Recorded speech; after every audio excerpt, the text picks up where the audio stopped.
Hello, and welcome to another week of the Abuse Cartoons live stream. So I got a new kind of mic placement, so let me know how this sounds, if it's okay. It seems to be working, but you never know. Oh, actually, just a second. Let me turn something off. I think there's something running.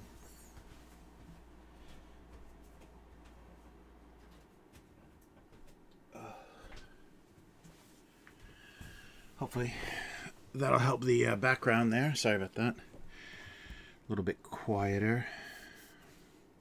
How's it going, K5? Good to see you. Thanks for stopping by. Thanks for stopping by on Friday, too, when we were doing the, I guess Thursday night, when we were doing the weekly on Upturned Table. That was fun to see everybody in the chat. All right. I guess everything's working okay. The position for this camera is getting a little bit weird too, but it's keying a little bit better. A little bit. Got a little bit of a gray box around me, but not too bad.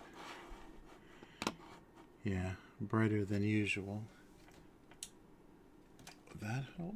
I won't help on this side. Yeah, it's funny. I can't find a good balance of light to give me even color on the green screen. But hopefully everyone is doing well. As you probably could see from the notice, there's a really weird. I found a really weird one this morning for the convenience store. They did steak and coffee flavored potato chips. So I don't know where they came up with that. And there's a kind of an explanation on the front where they show, steak plus coffee. And then they show this like flavor grid. Like Japan always has these pentagons, I think they are. Yeah, they're usually 5 points. Is it 5? Yeah. It's like these, I'm not sure if there's probably a word for them, but they love these things when they're rating games or whatever. So it's kind of a visual comparison. So it's a pentagram, and at each of the points of the pentagram, there'll be some aspect like, flavor or color or speed or whatever, So for comparing different things, they'll rate them until you'll have this shape that is closer, like the higher something is, the closer to the actual point it is.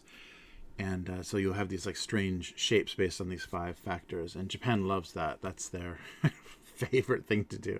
So I'll show you that on the cover of the packaging of the potato chips, because that's how they justify the overlap of these 2 amazing flavors. Hey Rev, how's it going?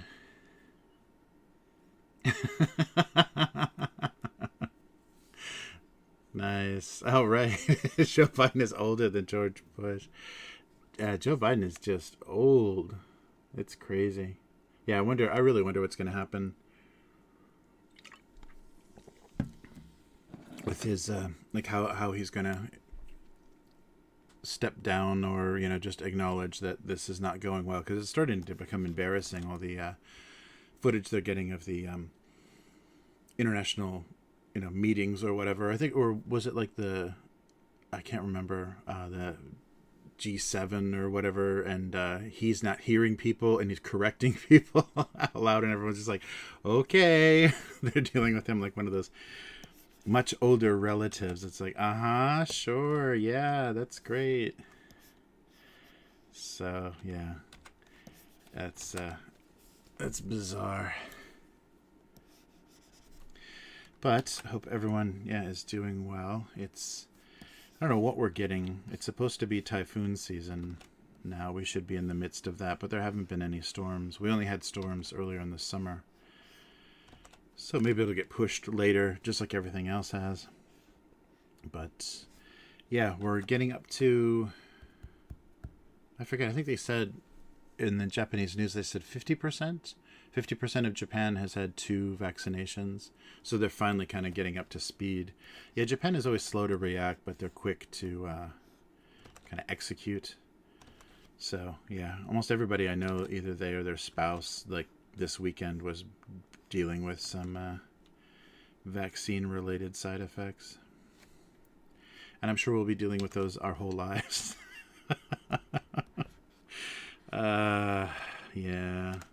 Yeah, it's really strange too that Japan is very slow and thoughtful about it, because they need to be careful, and basically their version of the FDA is really, really cautious and takes a lot longer than other countries, which is frustrating for the pharmaceutical industry here. But so they're extra slow, but now they're just choosing from foreign vaccines. Like, they don't have anything domestic. So that's a strange situation, and I think that's making them.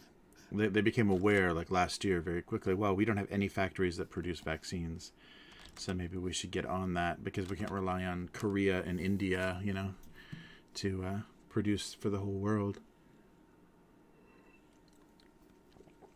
So that was strange. Oh, and I found a bizarre #freedom energy drink. This is just a Japanese energy drink. It's kind of halfway between the flavor wise. It's like halfway between Red Bull and Monster. It's got the too much sweetness of Monster and that too much herbal whatever, all the extracts and natural energy substances that aren't caffeine in here. But yeah, it's a very cheesy label, but very high caffeine. 77 milligrams of caffeine, like per 100. Yeah, so that's good. That's a lot.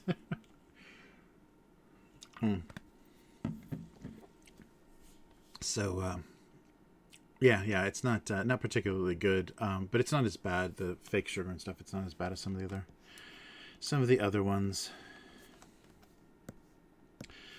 But yeah, so I have no idea.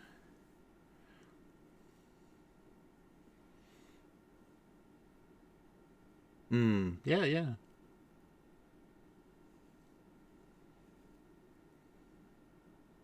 Oof.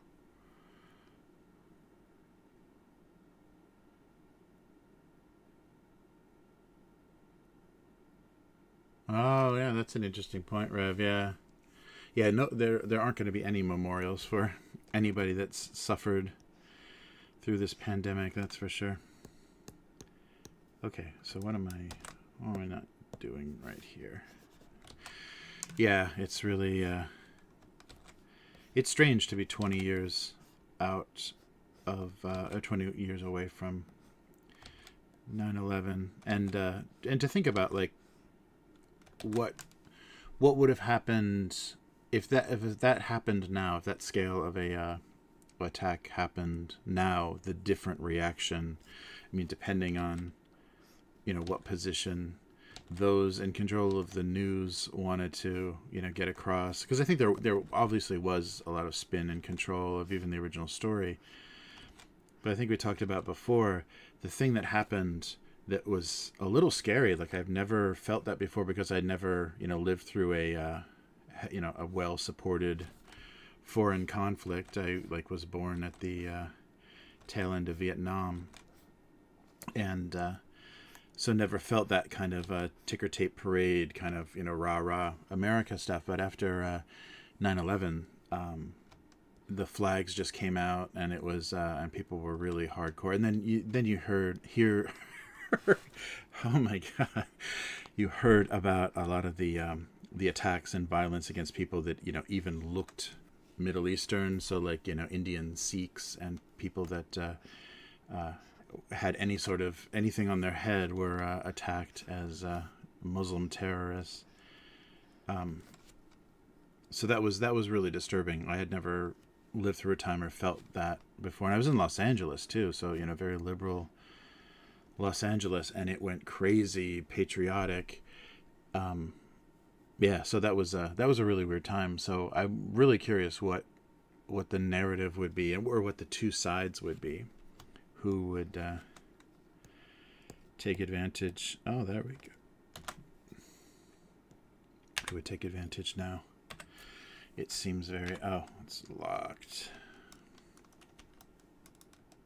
There we go. All right. I'm trying here. I'm not doing well with the old Photoshop.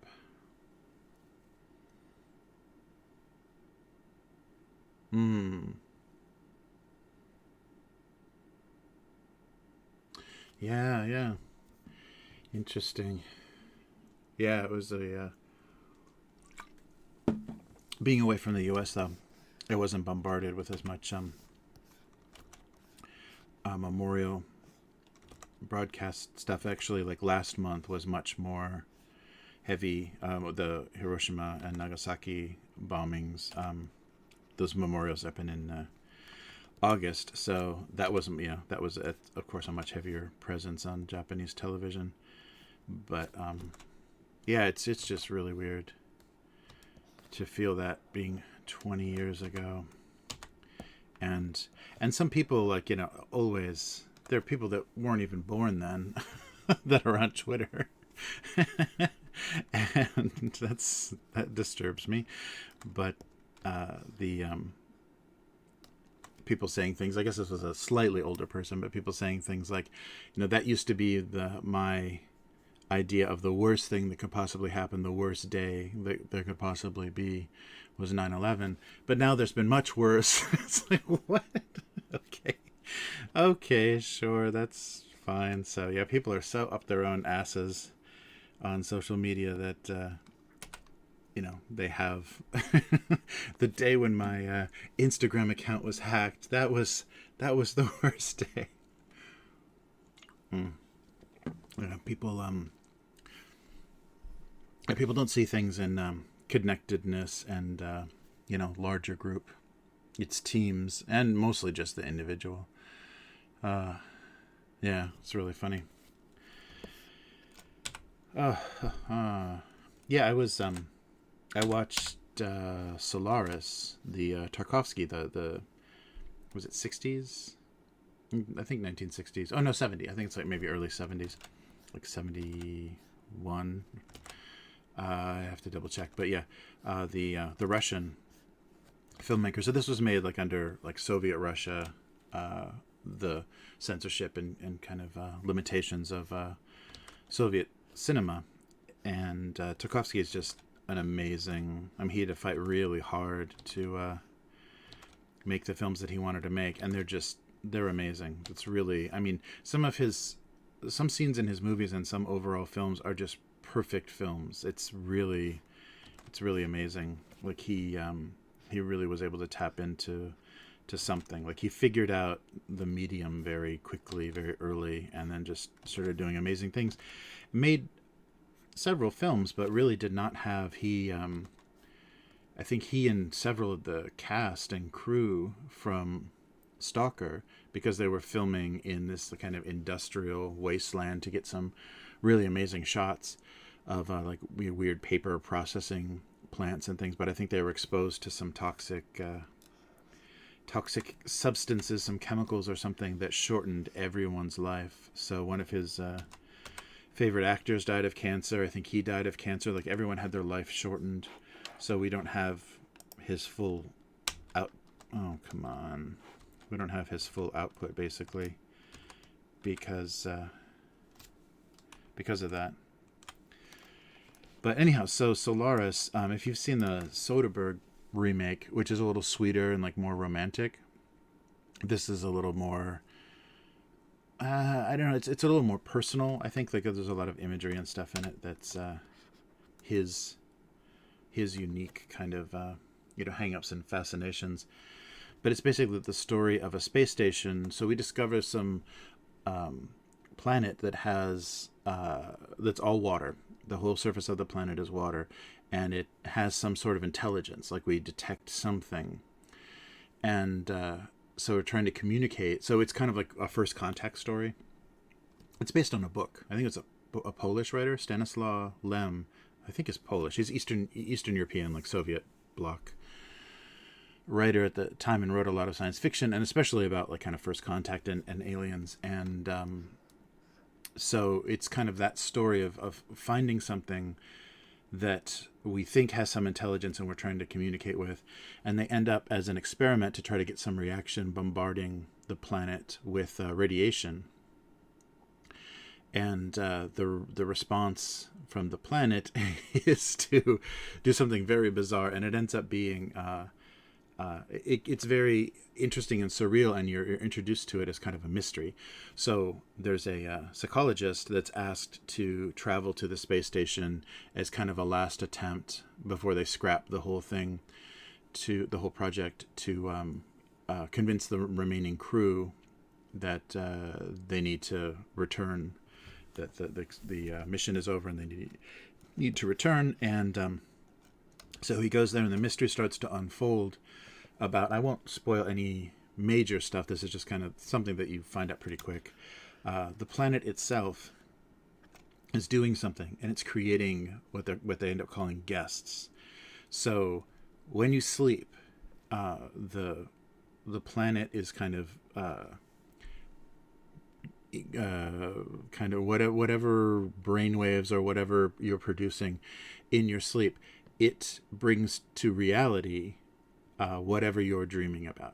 And so very often people are dreaming about lost children, dead wives, lost children, and it's not clear exactly what everyone's guest is.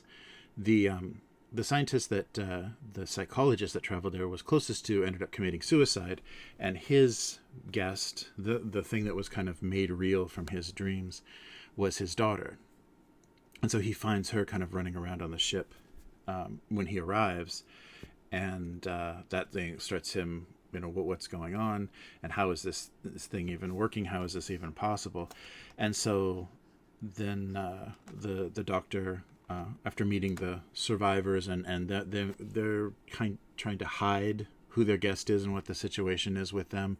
One of them looks like they're being physically attacked all the time, and the other one has pictures of children all over his laboratory. But the idea is that this intelligence is either, and it's not very clear, like you don't understand if they're doing this as an attack, as trying to subvert or trying to destroy the people that bombarded the planet with radiation, or it's a type of communication. But a thing that you dream about in this kind of longing way, it makes real. And so the doctor, the psychologist that traveled there, his dead wife, that committed suicide 10 years ago, comes back to life. And there's some really wonderful clues that show you that she is just this projection of his mind made real. So his memory of her is not complete. And he actually has a photo of her that he brings with him.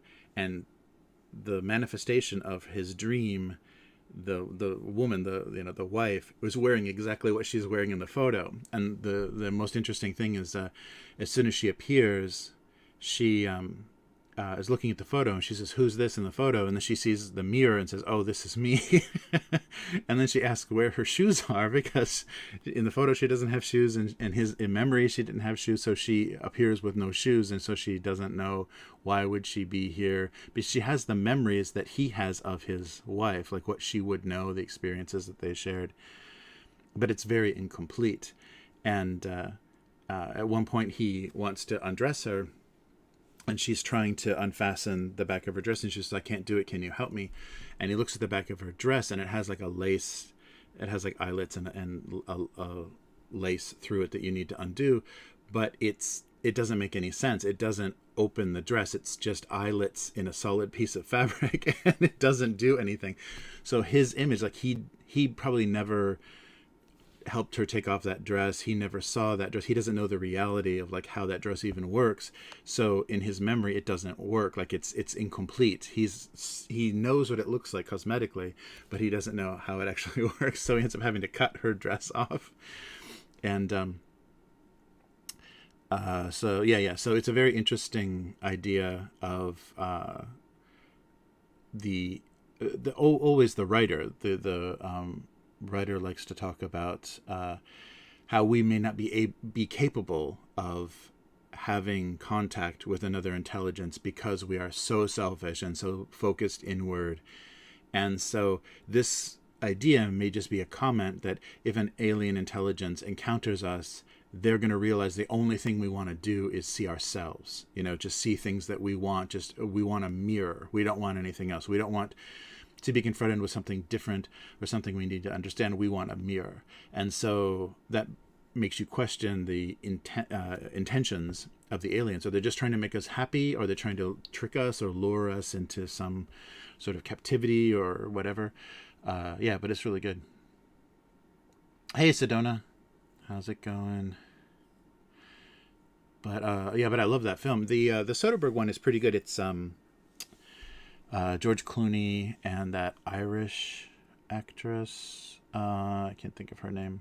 But yeah, I love the stillness and the art direction of the Soderbergh one is really beautiful. It's got a lot of really cool things, and it feels future, but just slightly. So they do a good job with that. But this original version is pretty intense, and it has some beautiful imagery, and it's done for just no money. Like there's a zero gravity scene that they had to just rig some really pathetic, like really half-assed kind of thing, but it still works. It still reads as zero gravity because enough things are floating in the air, and the couple is kind of just like it has this interesting movement. So they're doing like camera tricks and like wires or whatever, little platforms to make it kind of work, but it's super super low end. And even like the sets, they're just barely convincing, and they're supposed to look kind of damaged and worn, which they do in some cases, but in other situations that you can just tell there's just absolutely no money to do this. And they need to just get certain things across, but not spend any money on it. And I guess that was always a constant battle. But but it's a very cool idea. So I'm curious to read the book, because I've seen the two kind of movie film adaptions, and they're both very different. And the one is kind of even self-conscious and says, don't let this, one of the scientists that's left on the ship says, don't let this lapse into some kind of mediocre romance story, like him finding his or being able to interact and kind of falling back in love with this thing that looks and sounds exactly like his dead wife. It becomes romantic. It becomes this like kind of love story, and the scientist is just rejecting that and says, we're here for science. You can't do this. But yeah, it's a really interesting sci-fi story that you don't see a lot of. And I think if he would have had the money and the access to resources and the talented support that Kubrick had for like 2001, this would have been an insanely beautiful movie. And in fact, because the money was so limited, that's why for Stalker they went and shot in real locations that actually had industrial waste and crumbling factories and stuff. And that was dangerous. That was the death of everyone. There was an American movie like that. I think I don't know who directed it, but John Wayne did like a Genghis Khan movie, and where he played a Mongolian. So you can imagine what that looked like. But I think in some of the big scenes where they're out in the plains or whatever, I think they did that near some industrial waste dump or something. But there was something about the dust that they were having to deal with. The sand or the dust was contaminated. So that might have been the death of John Wayne. Like smoking and that film might have been the end of John Wayne. So in American history, there's been that kind of. I think it was that movie, but yeah, it was just one of those epics that they wanted to film on a grand scale. So they went somewhere that nobody wanted to go, and it just happened to be highly contaminated. But yeah, it's. But yeah, I really like that movie. I really. that story is very interesting because the immediate response of everyone is terror. Like basically they kind of tip you off to the fact that as soon as this thing returns, this visitor returns from your dreams to you, and it's like real, it's actually there, the first thing every one of the crew members did was kill it. They did something to try to kill it. And because it's just such a shocking thing, but they're often your children or things you love, but you know they're not real. And so yeah, it's very horrific in that way, but very interesting. Talking about people's own desires or people's own trauma. All right, but good movie. So if you have a chance, it might actually be. A lot of his movies are on YouTube for free because they don't have good distribution. Come on, don't have good distribution in the U.S. I think they're only Criterion. I know Stalker is on a Russian YouTube channel, so you may be able to find Solaris, but it is a lot of it's reading subtitles. I don't think there's a dubbed version of it, but good stuff. Ugh. Yeah, and even the Soderbergh one, if you can stand George Clooney, that's an interesting take on it too. Much more romantic, like that gives up the science really quick. The Soderbergh one just becomes like a romance and a kind of human drama much more quickly, and doesn't dwell on the science. Like the scientists are kind of a weaker presence. Oh boy, yeah, I don't know about #freedom energy. It's okay. Very cheap. Like it's much. I think that's their angle is it's much cheaper than the import stuff. Good to see you, Sedona. But yeah, movie rambling is over. But I just, yeah. I was listening to the commentary of that earlier because I'd seen the movie a long time ago, and was just putting the commentary on to have in the background. I was like, I don't want this spoiled. I want to watch this again and kind of re-experience the movie, and I'm glad I did. It's just, yeah, his stuff is just so beautiful. And there's he has an interesting preoccupation, especially in this one. He gives the main character a preoccupation with nature, and having so he's got there's a small pond on his parents' property that you see that's the first way you see the character, and so he's obsessed with just watching this surface of this water and washing his hands in the pond. And there's this whole kind of recurrence of him obsessed with nature, and also rain. There's interesting rain images, and you can tell too. They literally have one of those artificial kind of rain making rigs, and it's only giving them maybe a meter depth of rain in front of the camera, and they just put it in front of the camera. Nothing else is getting wet, and they're like, "It's raining. This is the best we can do." But the budget is really, really shows. It just keeps coming up.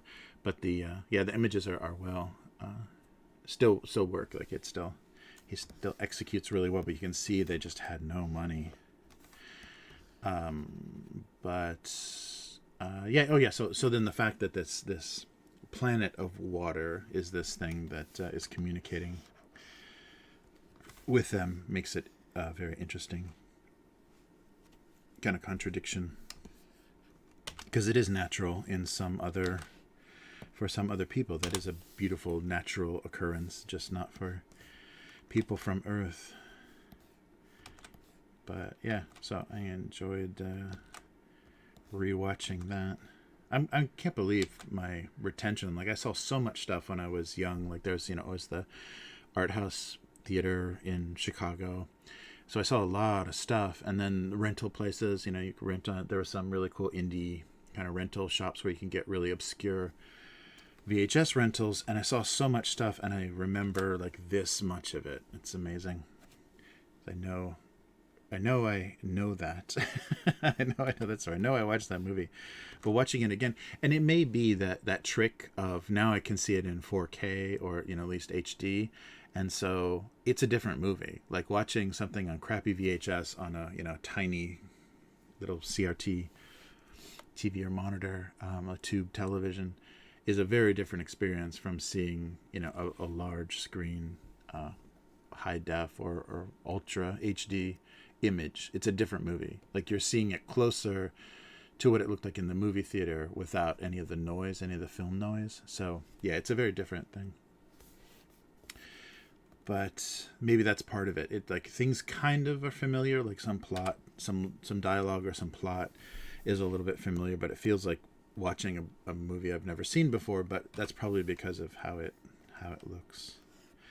All right, so something about, because of the convenience store find, something about weird combinations of food might be fun. Because we're going to be talking coffee and steak in a few minutes. I wonder what the justification is for that, too. Yeah, because I don't know. I've never seen a... there may be, but I've never seen anybody that does like a marinade or a dry rub of beef with coffee. That it may be though. I wouldn't put it past like some of those like Kansas City barbecue or no, that's not. They're sauce. Like Texas, I think, is dry rub. So like the dry rub barbecue people to have stumbled across coffee on steak, or at least ribs and such. Yeah, that's right. I think Texas is the one with the dry. The Midwest likes their sauces. I don't know that much about barbecue. All right. Yeah, maybe a little more like that. That's a little better.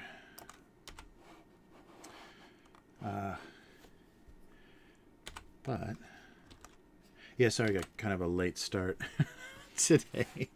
It was a while. I had to reset everything up. It was just a whole busy morning. So apologies for not being on sooner. But it's good to see. Good to see people online. I always appreciate people just stopping by. That's a nice feeling. And hopefully I'm not just rambling too much about nothing. Yeah, I wanted to get away. 9/11 was depressing me, but it did remind me though of the people's inability to get outside themselves, because now everyone's internalized 9/11 as their own personal drama. And there's still there are people that were in New York at the time. See, I'm right back on the subject. But there were people that were in New York at the time, so they definitely have a much boots on the ground view of that. And that's the thing though that I didn't like right away. People were like, "Oh, you don't know, you weren't there." So anyone on the East Coast, that was happening like in their time zone, it affected them so much more deeply because it was because I was in Los Angeles at the time. So it happened incredibly early. If it happened at like 6 in the morning in New York, it was like 3 in the morning in LA. So I woke up to the first tower sorry, falling. So that was a very different experience. But I remember that people being like, oh, how can you even have an opinion? How can you even... I was in the same time zone. Yeah, okay. Everybody wanted their legitimacy. All right.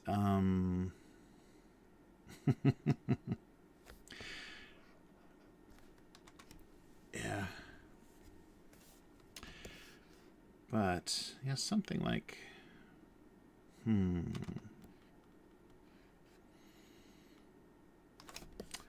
yeah, I gotta think of something that would work for weird combinations, or like more recognizable types of glasses and things.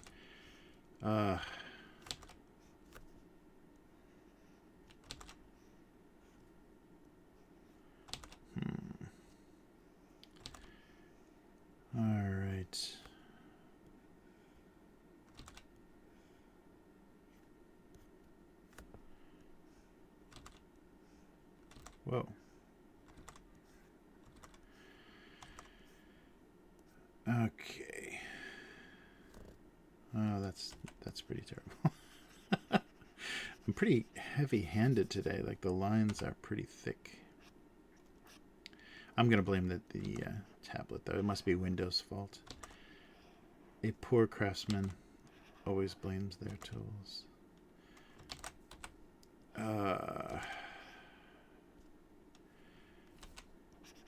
And I'm nothing if not a poor craftsman. Yikes. Alright.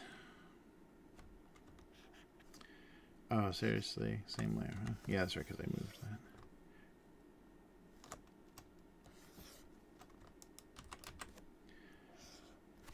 Okay. Oh, wow. Yeah, being in school, that had to be crazy. Yeah, the only, like, tragedy that we had in school was, or that I remember from school, was the shuttle disaster. Wow. No, pendulum painting. No, I don't think we did. No, it's pendulum painting K5. I haven't, not familiar with the term. Let's try to give this a little better balance here.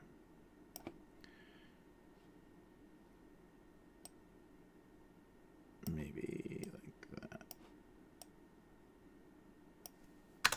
How is it? Yeah, definitely. Wow, yeah, really bad. I'm almost drawing things like so distorted that you need some sort of mirrored device, some sphere or some cube to actually see what it's supposed to look like. Ugh, really bad. All right, should I Google? Is it something Googleable?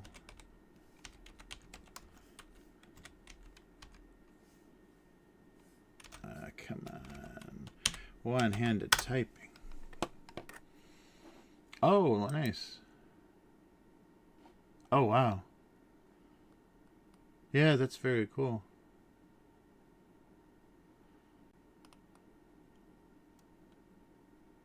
Yeah, so there's people that are doing like dropper bottles on a pendulum, like they rig stuff over a canvas. Yeah, right, because of the return. Yeah, it has that kind of, spirograph, that repeated, like slightly changed angle, repeated, perfect arc. Oh, that's cool. Wow, yeah, you can get really intricate stuff. Like you can do really heavy painting or very intricate stuff, really fine line. That's really cool.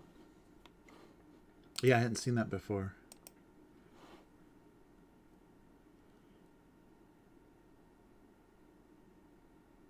Oh, nice. Yeah, definitely post some results like on Instagram or something. I'd really like to see how that looks. Yeah, just from the Google images, there's a really big variety. Like people like just take a bucket of paint and mix some different colors and put a hole in it and then move it so that's a kind of a controlled splatter. And then other people are doing very fine, like graphite or whatever, or pens that are creating very fine marks. Yeah, interesting. That's really cool. Yeah, I'd love to see how that goes. It's painting with physics. Ugh.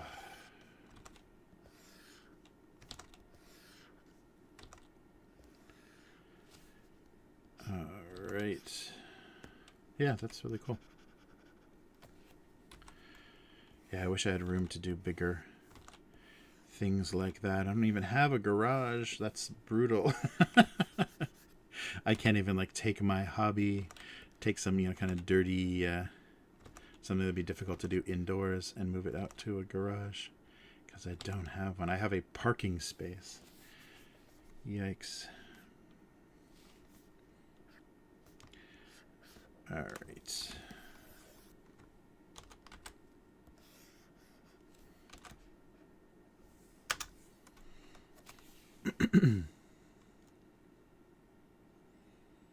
Oh, wow. Oh, that sounds really cool. So 3D printed a holder. Nice. And you get 3 bottles with 3 different colors. Yeah, that could look really cool. Yeah, definitely. Document that process. I would love to see. Love to see how it goes. Yeah, not very. And if you have a garage, it's probably a single car garage. Some of the McMansions, like believe it or not, they have tried to build these kind of prefab mini mansions here, which are just ridiculous because they're so expensive to heat or cool down or whatever that it becomes ridiculous. A huge waste of money because utility costs here are so high. But some of those I think have 2 car garages. But the most I've seen is people parking in a driveway. It's usually an attached single car garage or a carport or whatever. You know, the covered parking. It's not a building. It's not a structure. It's just a cover. So people do covered parking attached to their house, a single car garage, or just like a shared parking lot. But yeah, much less common. But there are kind of suburban-y, like around Kyoto and I'm sure some areas near Tokyo. There's developments that look a little bit more like crappy American, McMansion kind of stuff, where the houses are giant, but they're cheap and prefab, and the configurations of the houses, they've got the giant entranceway, like the big door, which doesn't make any sense because Japanese people don't do that. You have a small room where you take your shoes off. You don't have this like grand entranceway with a staircase and all that kind of nonsense that they love to do for fake mansions. But that's a yeah, that's a little bit of a thing here. I've seen those houses. I don't know anybody that owns one, but I've seen those houses. Yeah, because those are very much the, yeah. I don't know. You're very wrong-headed if you're trying to live in this country on kind of American scale. Like driving 2 SUVs and doing big Costco trips and stuff. Like there's not the resources here to do that. There are, but you're just gonna blow through way too much money for no good reason other than like the appearance of a westernized aesthetic. Come on, my drawing's not working so good today. Yeah. Yeah, in the older areas, garages are incredibly rare. Some of the newer houses that people have built, they do a single car garage. And sometimes the house, if it's like a 2-story house, they'll do like a built into the hillside or whatever single car garage. But when they're open, you can tell that sometimes you can't even park in them. They use them for storage. So they build garages, but they don't even really need to use them as garages because they need storage more than anything. Yeah, that's the weird part. I think I talked about. Yeah. You can get smaller like tool sheds. You can get pre-made kind of tool sheds and things pretty easily, but nothing. Maybe you can hold like a push lawnmower, but it's not anything that's gonna be. You couldn't put a car in it, or even like a tiny Japanese car in it. But they do make the pre-made little sheds and stuff. And mostly like the more you get into farming territory, people have more land if they're doing farming. So there are some, a lot of different building styles and different living styles. Like there are people with big barns, or basically like equipment sheds and stuff that are huge barns that have their tractors and everything in it. But it's much less common. Very few people live like that anymore because there's not such a huge, farming is not so huge. It's actually, of the people I know, it's more like hobby. And there's hobby farmers, but some people, that's their retirement plan, is to do, because you can get some kind of government support, I think, and do like a real small like rice paddy or grow things. And you see those sometimes in little developments, like little suburban developments. You'll see house on a lot, house on a lot, house on a lot, and they've been built like maybe 10 years ago or whatever. And then in between one of the houses is a little rice field. Like somebody took the lot of land and made it a rice field. So I don't know if they live in the neighborhood or they come from a ways away or whatever. Nice. Oh, that would be cool. Yeah, yeah, yeah. We have a little storage. We have a unattached. Was originally going to be my painting studio. So when we built the house, I was going to do a painting studio outside. But it's just there was no way to control the temperature, and the Japanese summers. It's insane to be in an cooled it's just the summers get too brutal. Maybe that used to be viable, but now you have to have some sort of cooling. So we do have a little unattached storage thing, but right now it's become just storage. We did some huge kind of shelving, like a meter deep kind of heavy duty shelving, and then stored some stuff in there. So originally I was doing, when I was doing like more caustic, like spray painting or whatever, anything like lacquer paints or whatever, I would do stuff out there.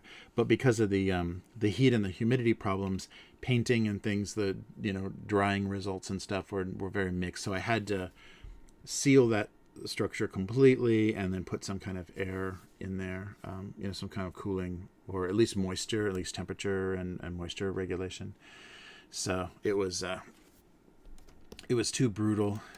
The winter it wouldn't be too bad. I mean, it'd be cold, but if I had a heat source, like a little wood stove or something in there, it would be survivable in the winter. But in the summer, yeah, it just interferes. The humidity and the heat interfere too much with painting and paper surfaces and canvas and everything. It's just brutal. I have to come up with some kind of tropical alternative to a lot of the materials.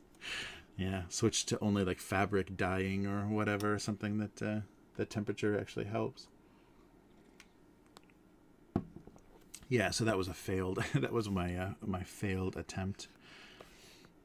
All right. So I want to mix things. Actually, we can make a Pokemon card joke if I can think of anything. Let's see here.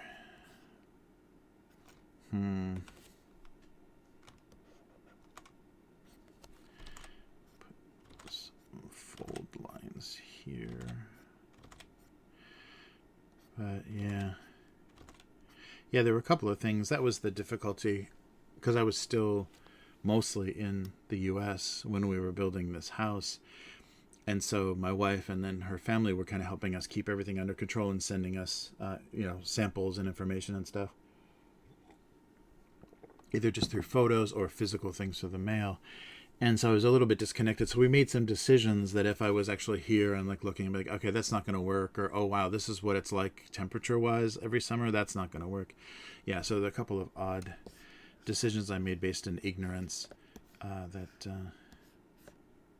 I would do differently if I had, with what I know now. But what can you do? You work with what you got. Let's see. Yeah. So can we do...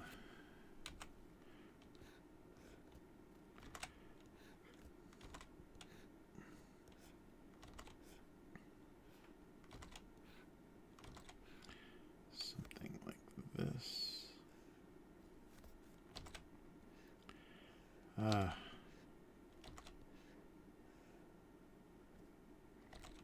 These don't even look the same size.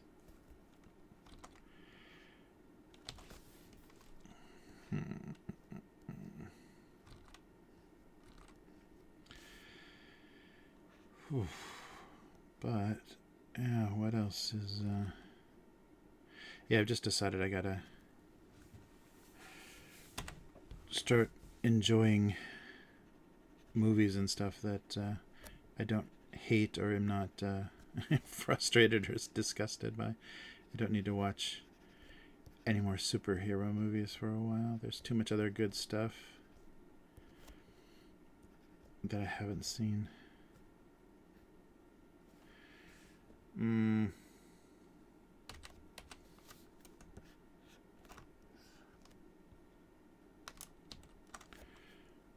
Let's see if I can. I don't want things to get too vertical. But maybe something in front too, yeah. That looks necessary. I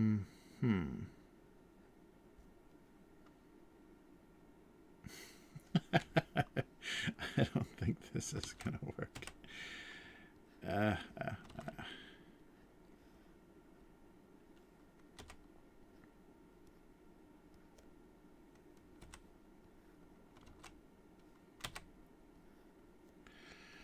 Something like that. Oh, hey, unknown girl. How's it going? Good to see you.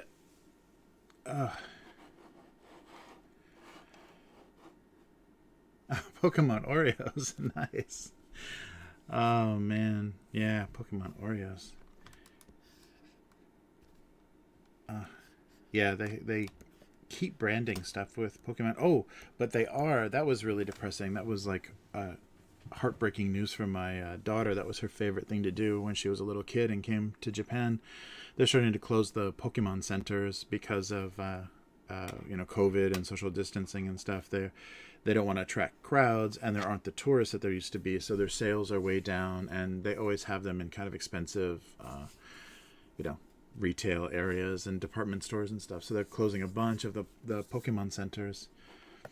So it's you can't have that total immersive Pokemon experience anymore. There's probably going to be like one in Tokyo and one in whatever, like places that are hanging in there a little bit better. But yeah, I think Osaka is closing theirs. They do a lot of stuff. Like every season, there's like a collection every season of new design Pokemon goods. And they have all kinds of really weird themes, like very French countryside Pokemon, or just very weird illustration style choices. And they kind of redraw them. And then they do like a whole series of like pen cases and notebooks and keychains and everything based on this like weird design choice. Good. Yeah, I think we're hanging in though, so we'll see. And they may come back, if the tourists come back, Pokemon will definitely come back.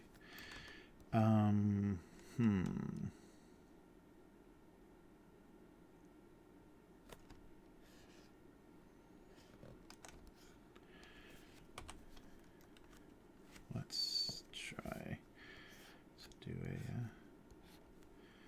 a little milk carton. If I can, man, I'm having quite the time here with my line. I might have to squish this down a little to get that to be the right scale.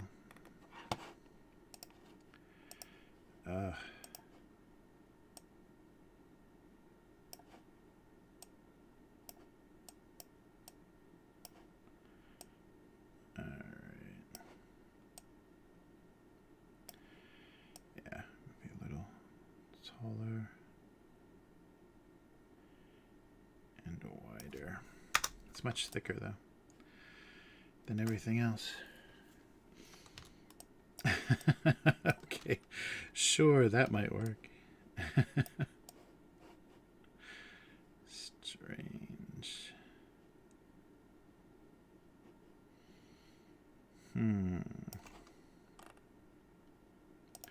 So let me take this stuff and dump it over here as well. And I can sort through it so everything's backed up.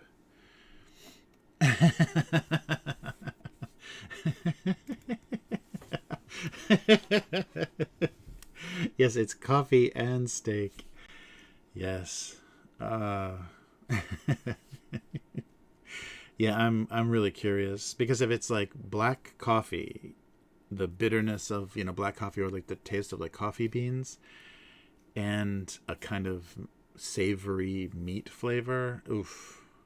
Because I wouldn't even think to like order coffee while eating a steak. Like that sounds like a weird combination. Like I'd have a gin and tonic or something, wine, red wine, but not coffee. But I will prove to you on the little pentagon. What is that? I will name that right now. I'm just going to call it a Japanese graph and see what Google tells me it is.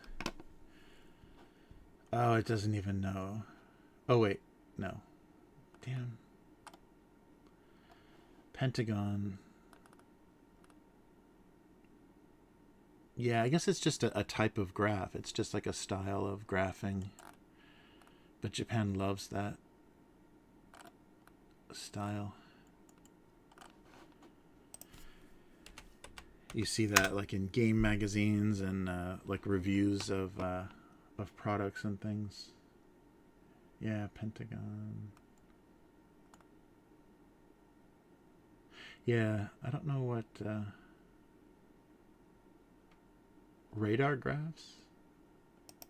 Oh, maybe that's what. Yeah, radar graphs. Oh. No. Oh yeah, maybe radar. Yeah, radar charts. They're called radar charts, I guess. Yeah. That's weird. Yeah, but it's about like 5 points. And hey, unknown girl, thank you. Is that for the for telling you that they're called radar charts? Thank you so much for the donation. Oh wait, did I see? Oh, I totally missed the. I gotta make that bigger, I think, in the saved in chat once again. Nice. Unknown girl is saved in the chat. You almost lost it for not liking coffee.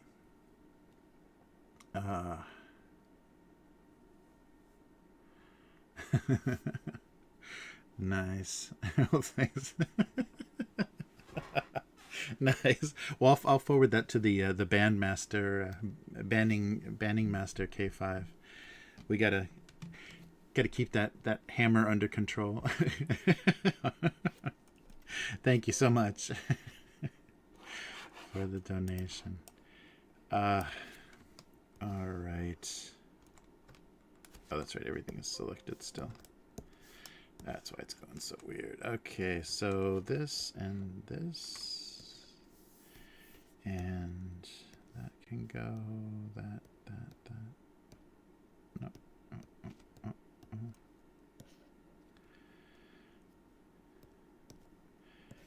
All right. So a breakfast joke? I don't know. What are we doing here? So I think this needs to go here. Yeah, things are a little strange. That was very close. Oh yeah, thanks. Yeah, that's a good idea. Yeah, because a lot from that last raid, the Twitch subscriptions went up. Yeah, good idea. Okay. I can't. Let's see. Copy link address. I'm so bad at this. Thank you for for trying to help me. Oh, yeah, wait, I gotta edit that at some other time, or maybe just in here. Title? Yeah. I guess I'll put that in the about, so that's in my profile. I'm so good at this. It's amazing.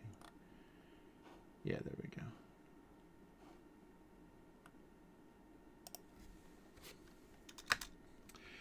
Donate. And if I could spell donate, that'd be great if I even misspell that. Yeah, thanks for the recommendation. fuck. Sorry. I can't get any of this to not suck. There we go. Wait. Okay. Let's do that, I guess. Yeah, it's not good.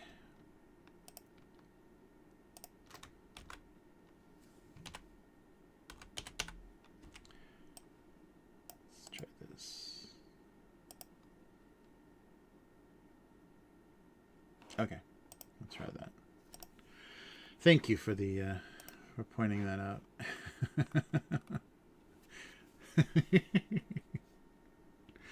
Nice.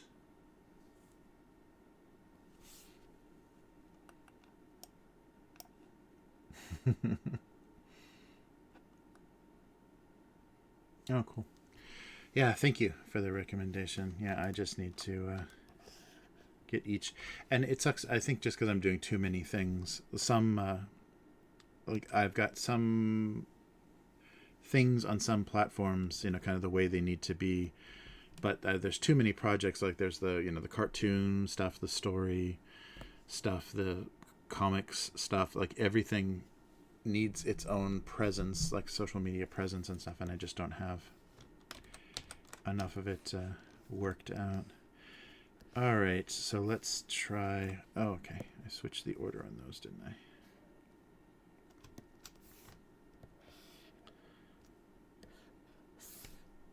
Yeah, maybe either side.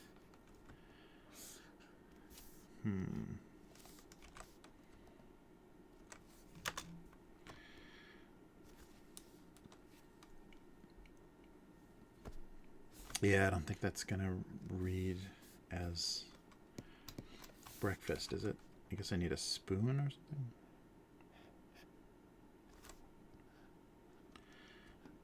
No, here. Yeah, there we go. Just a little bit.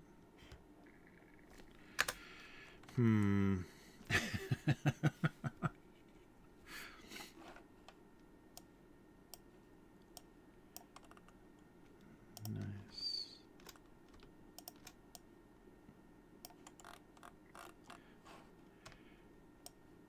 Something like that. I don't know if I'm going to be able to write anything good to go with this.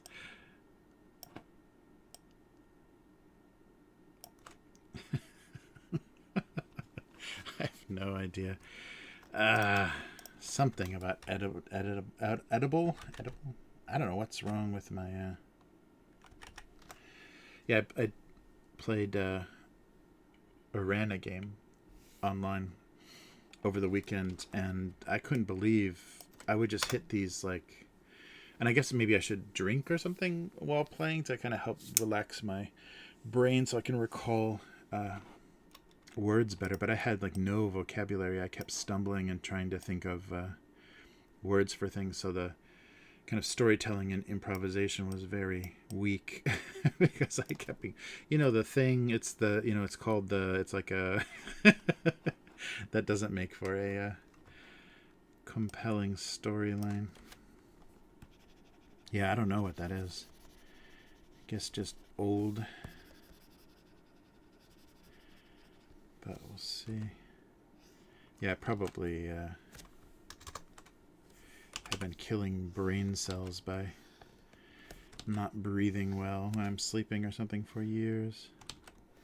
It's hard to know, like, what your actual sources of damage are. Oh no.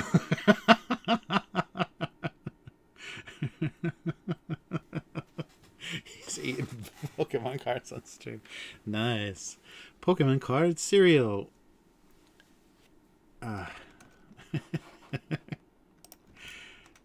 Yes. Yeah, I can't believe the nostalgia rush or whatever's happening with 20-somethings and Pokemon cards. That's crazy. Yeah, my daughter was telling me like prices are going crazy and there's a ton of counterfeits now because there's so much interest. Okay, we don't need this or this, but I don't think I've got anything else. Yeah,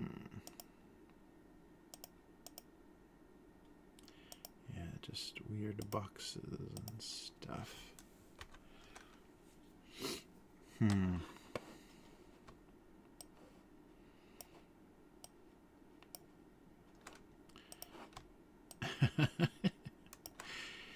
Yeah, not just boxes. That's pretty boring. Yeah, that's true, because it's, really cheap. Hey, Michael Scott. Yeah, Pokemon Oreos. That's right. Yeah. Yeah, they keep, that license keeps selling.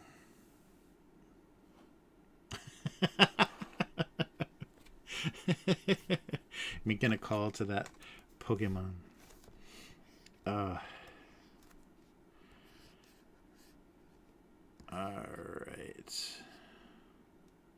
Yeah, it's weird. It's one of those, Pokemon is weird that that's like such an international title for that, because for the longest time early on it was literally pocket monsters, because people like the like English here, like big English words and things to be named after. But as happens with a lot of things, they get that that shortening. What do you call that? There's some French French word for that, where you just take some sounds from each word and kind of make it into one word that represents both things. And so pocket monsters became Pokemon, but it's the Japanese sound and Japanese shortening of it, so it's very weird. So I guess that's why you hear Pokemon and all that stuff in English, because they have no idea where any of that came from. But yeah, that's amazing that is huge and enduring. Like, I had university students when I was first in Japan that were still obsessed with Pokemon, because they had it, when they were kids in the 90s. It's funny. Oh, nice. Nice.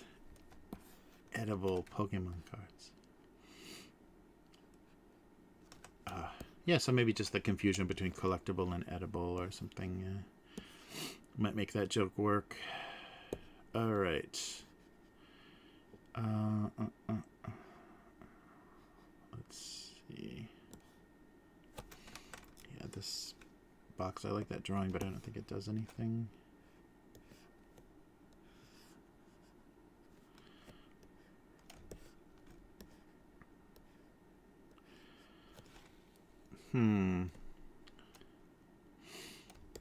Yeah, I don't think I've got anything here.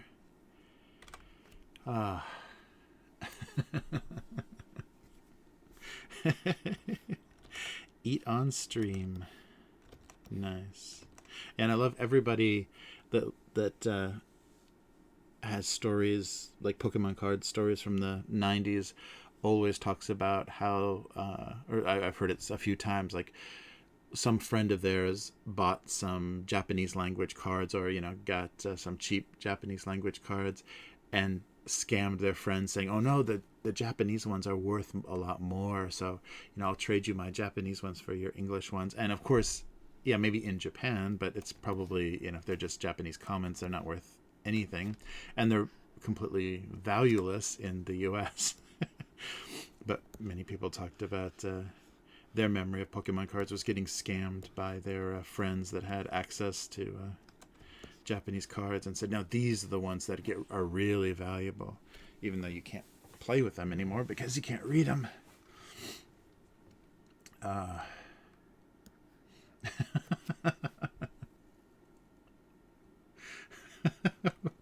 Who is that? Nice. Oh, hey, Bradley White Boy from Columbus. Oh, man. Oh. Uh-oh. K5 is on it. K5, you wield that hammer like a pro. You are a master. Thank you so much. Thanks for keeping that under control.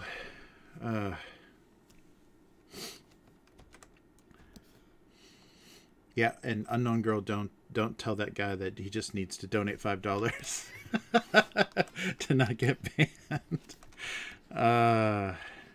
Was that in? Did I do a price list? I should have done a price list.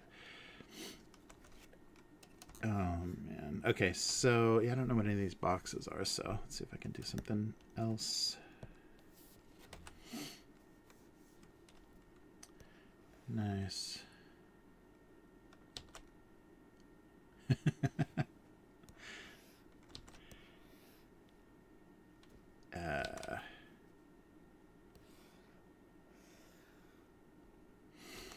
Oh yeah, I haven't done a weird. No, I can't. Today is not a good drawing day. I'm just off a bit.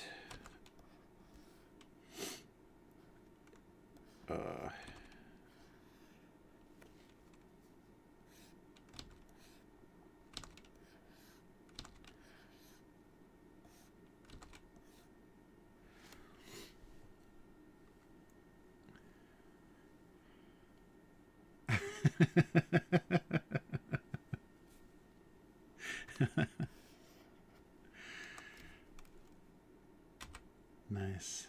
I like the Ewok profile, the Ewok avatar. Oh man.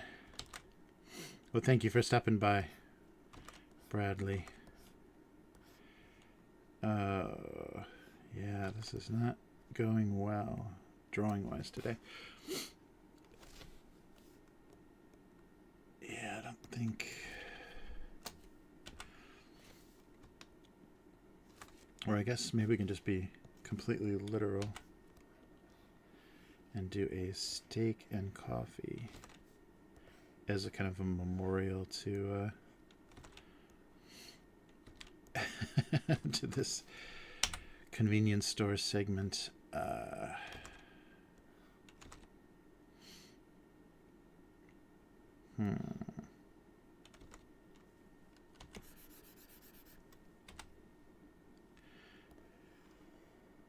Trying to draw something kind of fillet-like, but it's looking odd. There we go, something like that. And we'll put some grill marks on it.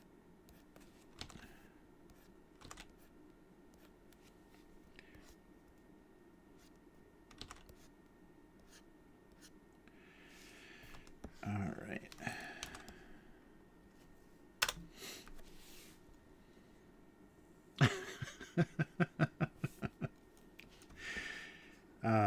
Nice. All right, so steak and coffee. Maybe not this coffee cup though, but and we'll do steak not on a plate. That'll make it extra extra strange. Let's see if I can do a decent coffee cup.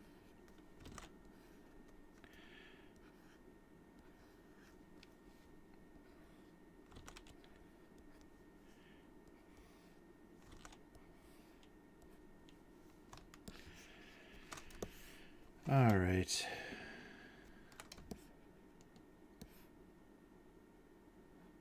Yes, I don't want to do maybe just a potato chip bag.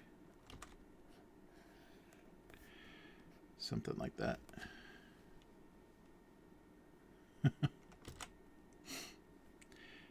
Nice.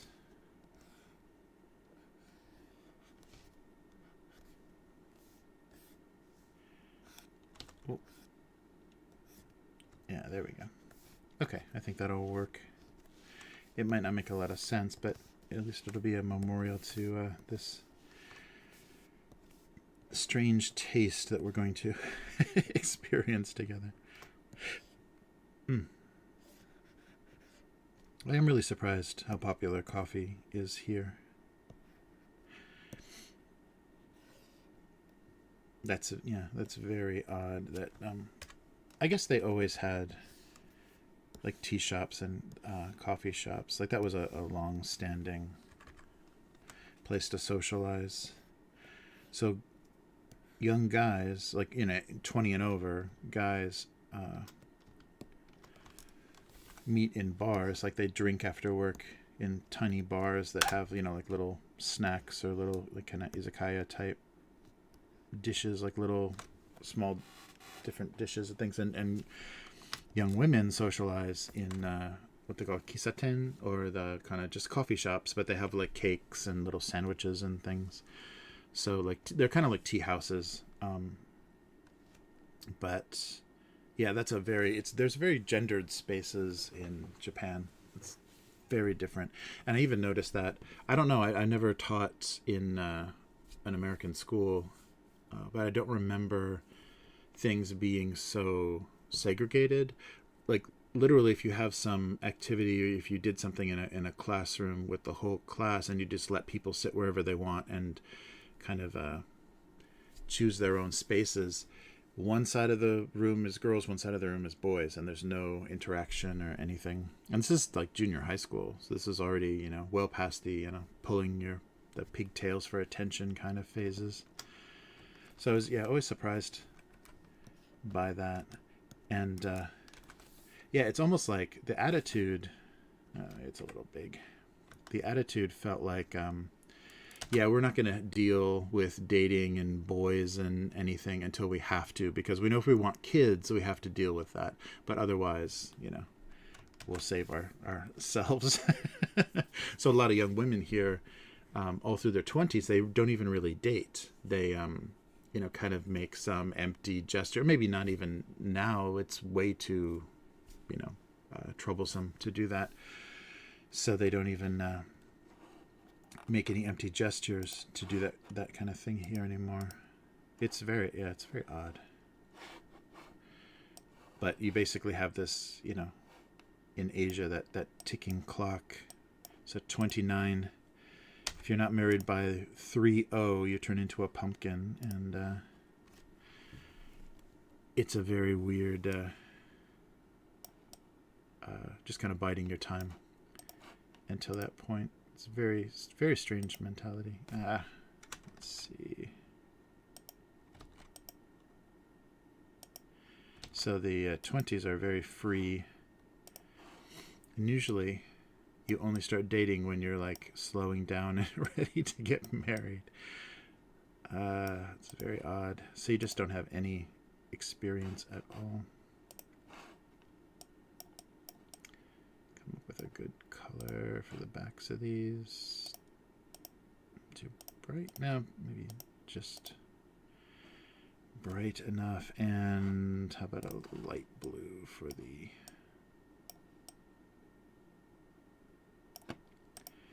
There we go. All right. So here's my standard milk carton graphic. Okay, so I'm gonna cheat because I do not have much experience looking at the backs of Pokemon cards. Is it black edge? Oh, dark blue edge. So maybe I should make them lighter so I can make the edge darker.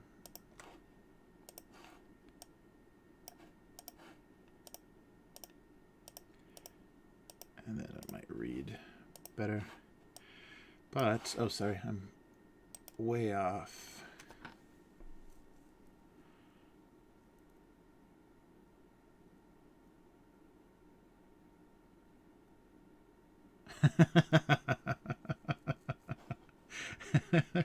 Nice.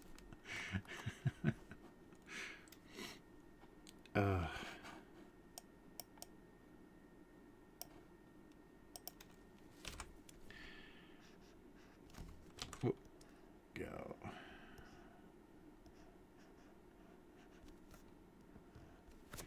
Why am I doing this so small? I'm always doing that, making little details on drawings from a really small resolution. There we go.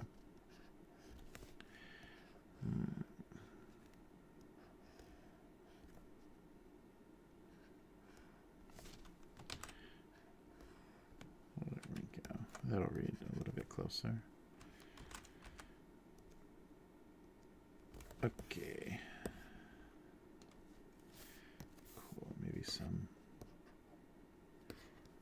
logo type thing. Oh, I just wanted to do this. All right.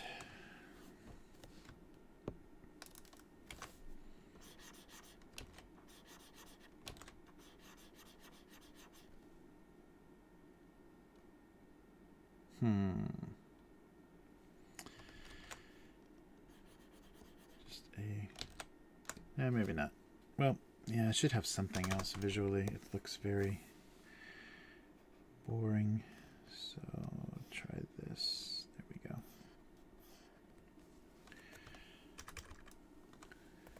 Sure. There. And that would almost line up if it was closed. Yeah, I don't think I've got very good space for eyes.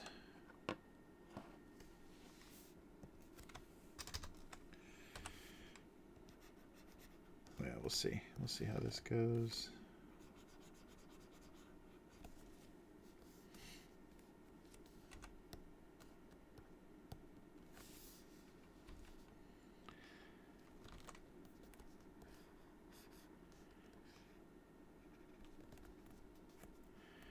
And then just the overlap. Shadows overlapping. Cards. Yeah, give a little bit of depth. Yeah, we'll see.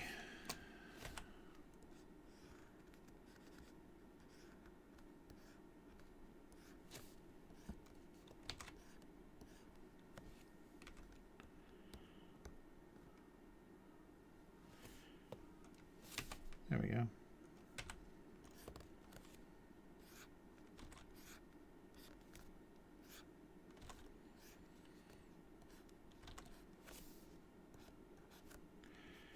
Make the cards shiny.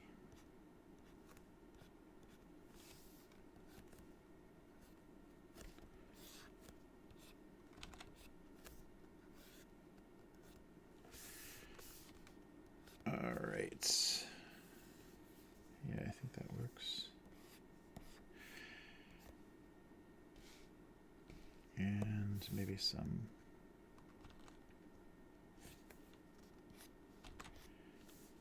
brighter spots. Does this need? Yeah, actually that probably would look nice. Make this look a little more plastic.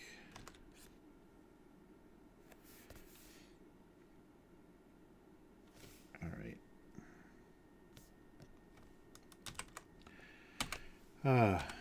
Did I run out of things to talk about so quick? Oh, man.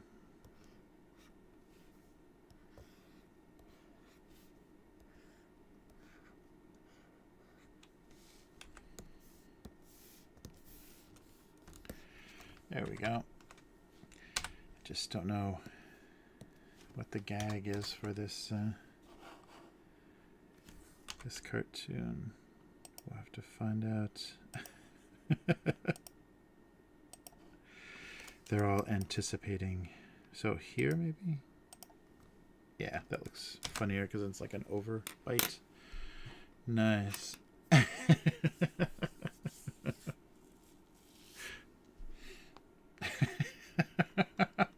Hey, Joe. How's it going? Yeah, it's supposed to be like a card box, like a case for cards. Let me Pokemon these up a little bit so it maybe it was a little bit more recognizable without violating any trademarks. Oh wait, what's going on here? Give me my mask. There we go.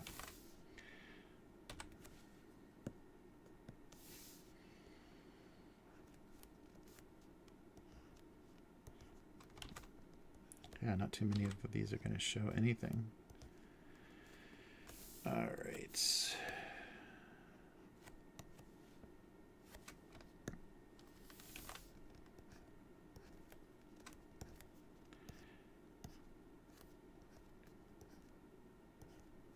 should read a little more. A little more Pokemon. I don't know. Yeah, that's true, Joe. This does look like French fries now with this color, the coloration. Maybe some like weird, more purpley wine color.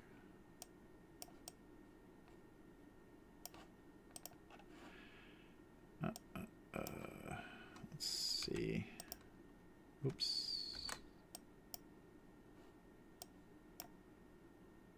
Something like that.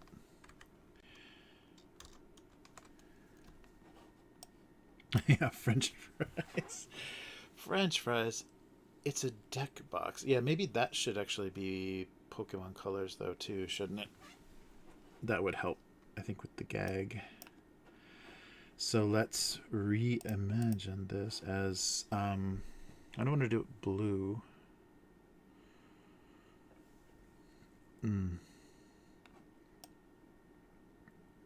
So maybe just like a weird gray. And then do the... Where's the... There, these guys.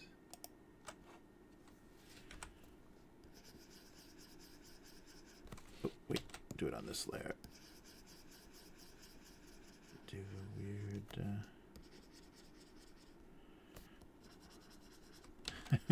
Try to get the distortion right.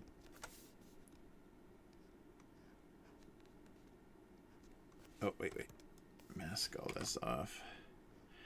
Yes. The excitement never ends.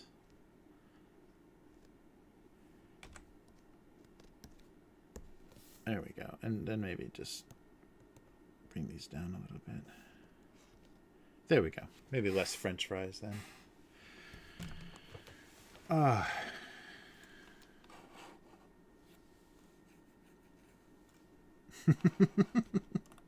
Now K5 wants coffee, steak, and fries. Alright. Okay, collectible and editable. Edible. Jeez. Yeah, I was going to do some streaming last night for the game channel. I'm glad I didn't. I can barely talk. It's really bad. Alright. Maybe a little bit lighter.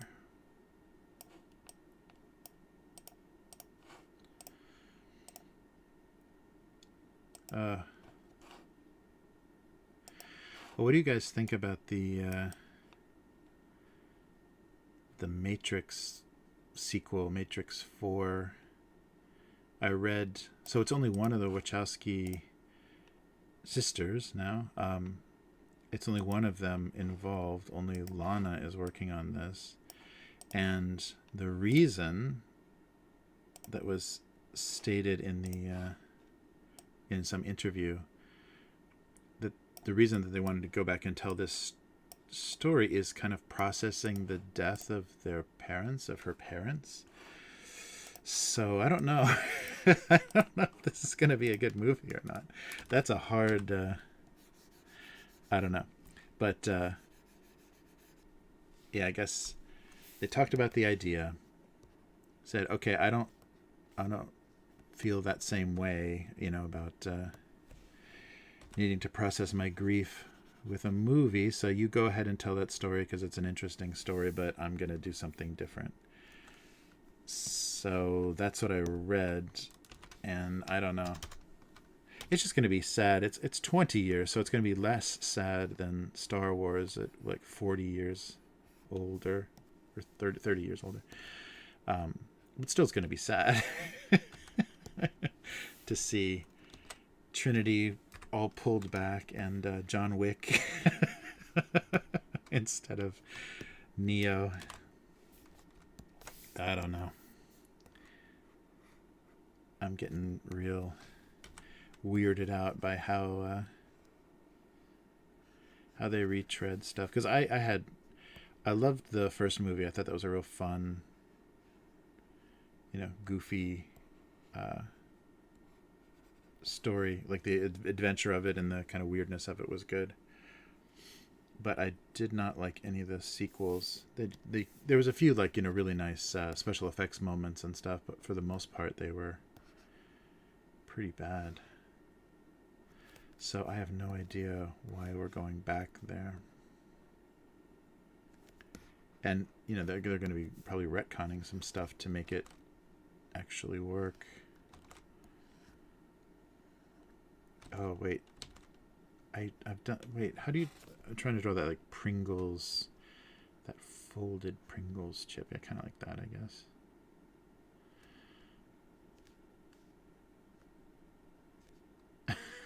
It just looks like it smells bad. Maybe exciting lines. All right. Oh, I should do that on another layer. It's okay. All right. Yeah, that's pretty close. Hello, Will. How's it going? Oh, man. Oh, where's Yum? Did I totally missed her. Hey, Hello, Will. Sorry, I was blathering on. Oh, sweet. Yeah, Halo. Yeah, I saw that Game Pass has all the Halo games. That's great. I gotta get on that. Make some time to play some Halo. I'd love to see the. It's going to be another one of those things where, you know, like the HD version or the remaster is going to make it feel like a different game. Nice.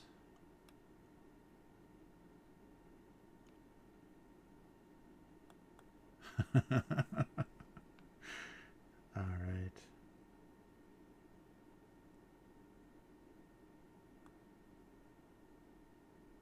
Oh, cool. I see. Yeah, but yeah, I don't know, and I can't believe that's coming out so soon. Everything is now hitting the you know, theaters and streaming pretty quickly. I guess it's kind of backed up, all that production that they COVIDed their way through. Oh, I said the C word. Is now showing up. And they're still having to work the money out. I like how that's just like DVD. I think that was the reason.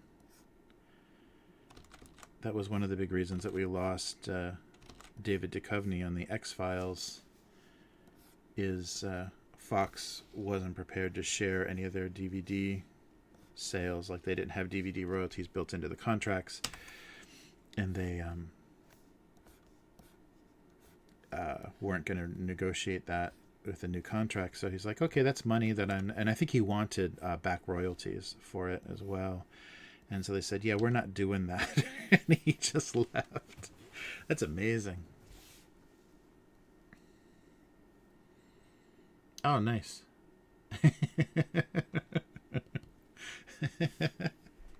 Lil Will's waiting for somebody. But yeah, so I think we're gonna have another round of that. But I really can't believe how they're no one's got Scarlett Johansson's back in this whole thing, as far as, like, you know, her representation or whatever, and they're just letting Disney release all kinds of crap to make her look bad. So they just released that she was asking for $100 million for missed back end for them doing that digital release. And yeah, that's like, for someone not involved in that business, that seems like, oh my God, she's insane. She's so greedy. But I'm sure that's just a starting, you know, your starting price when you're negotiating, you know, royalties on these huge Marvel films. I'm sure that's not an outrageous starting ask. But Disney, you know, went and released it as, can you believe her? And then their press person was like, in the time of a pandemic, I can't believe that, you know, this actress would want to take advantage of it. Just like really shitty. Yeah, I mean, and I think we're just going to get more and more of that from Disney. They're going to show their hand pretty fast as not treating their actors, their contract people very well. I mean, we already know that from directors. But once they start screwing up things with actors, it's going to be brutal. I mean, they can't live forever off of, being nice and resurrecting Robert Downey Jr.'s career and paying him nothing. He made nothing on that first Iron Man movie because he was such an unknown. People didn't even know if he was clean or if he was going to show up to the set. So he got paid nothing for that movie compared to some of the other people working on it, and that ended up being the thing that built that entire nightmare of 21 movies. All right, does that work? Let's put some steam on the coffee. I think I can just do it in the shadow. Yeah, I'll just do it in this layer. Nice. Yeah, it's good to see everybody.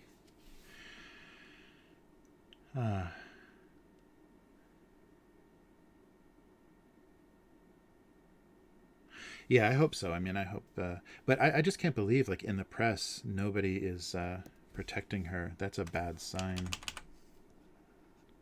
Because usually... What did I... Whoa!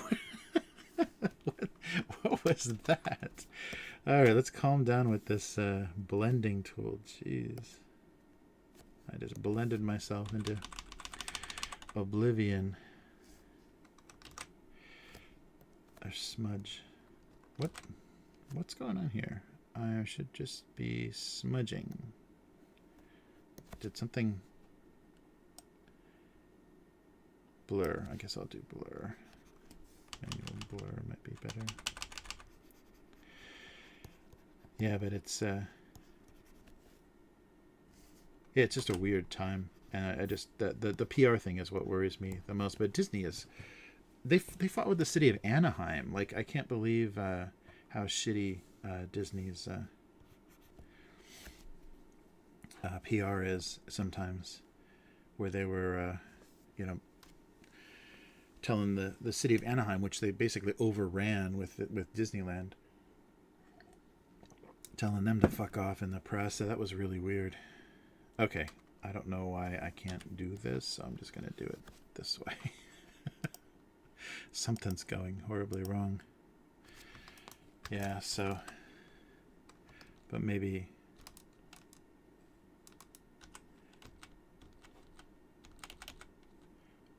Oh, I'm getting a box. That's what's going on. Yeah, it looks like smoke, but I guess it reads as hot coffee. Maybe. Okay, we'll go with that. All right. It's hot coffee. Very hot. The steak is ice cold, of course. All right, the moment you've been waiting for. Let's switch over to the... let's do this first while I've still got energy. While I'm still making sense. Oh, man. Okay. Let's do this. So let's get to the strange taste. Oh, there we go. Oh, this bag is really green. I'm not going to be able to see so much of it. Radar graphs. Right? Radar graphs. So here it is. The Oishi-san potato. So it's steak and coffee. And I have the proof, if you can actually read the graphics here. So there she be. So here's our little steak. Let's try it maybe a little bit extra light in this situation. I guess that helps a little bit. So steak times coffee equals profit. I don't know. But I don't know if you can see it. This is that thing I'm talking about, that little pentagram guess they're calling it a radar graph or a radar chart. But each of the 5, and I'm not going to know all this kanji. So sweetness and just different tastes. There are 4 levels of different tastes, and they drew a little grid. A little grid. Sorry, this is so dumb. Where they perfectly overlap. So pink is the steak, and you can see steak reaches these 2 points pretty well, and coffee. So this must be bitter. Down here, if these, maybe these are the 5 tastes on your tongue. So what is that? Sour, sweet, bitter. Maybe there's not 5, but yeah. So they're trying to show you here that these 2 flavors compensate perfectly for a very balanced range of tastes. Oh man, this is so stupid. Yeah, steak and coffee. Wow. Okay. So let's get right on this. And the Yamayoshi, I don't think they're an amazing snack company. So this might be kind of a cheesy flavor. I can't remember what else I've had that's Yamayoshi. But oh man, okay. So first oh boy. It kind of tastes like, when you just like throw random stuff in your sink when you're cleaning up the dishes. It's not good. It's not good. Okay, that doesn't say a lot, because the grease of the potato chips sometimes festers a little bit in the bag, so that first smell when you open the bag is not always good. But these are steak and coffee potato chips. And here we go. Yeah, sorry the bag is so green. I didn't realize it.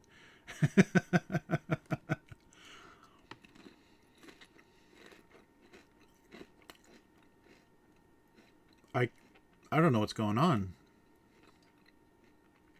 I'm not getting either of those flavors. It's so blended that I'm not like getting. The smell is terrible.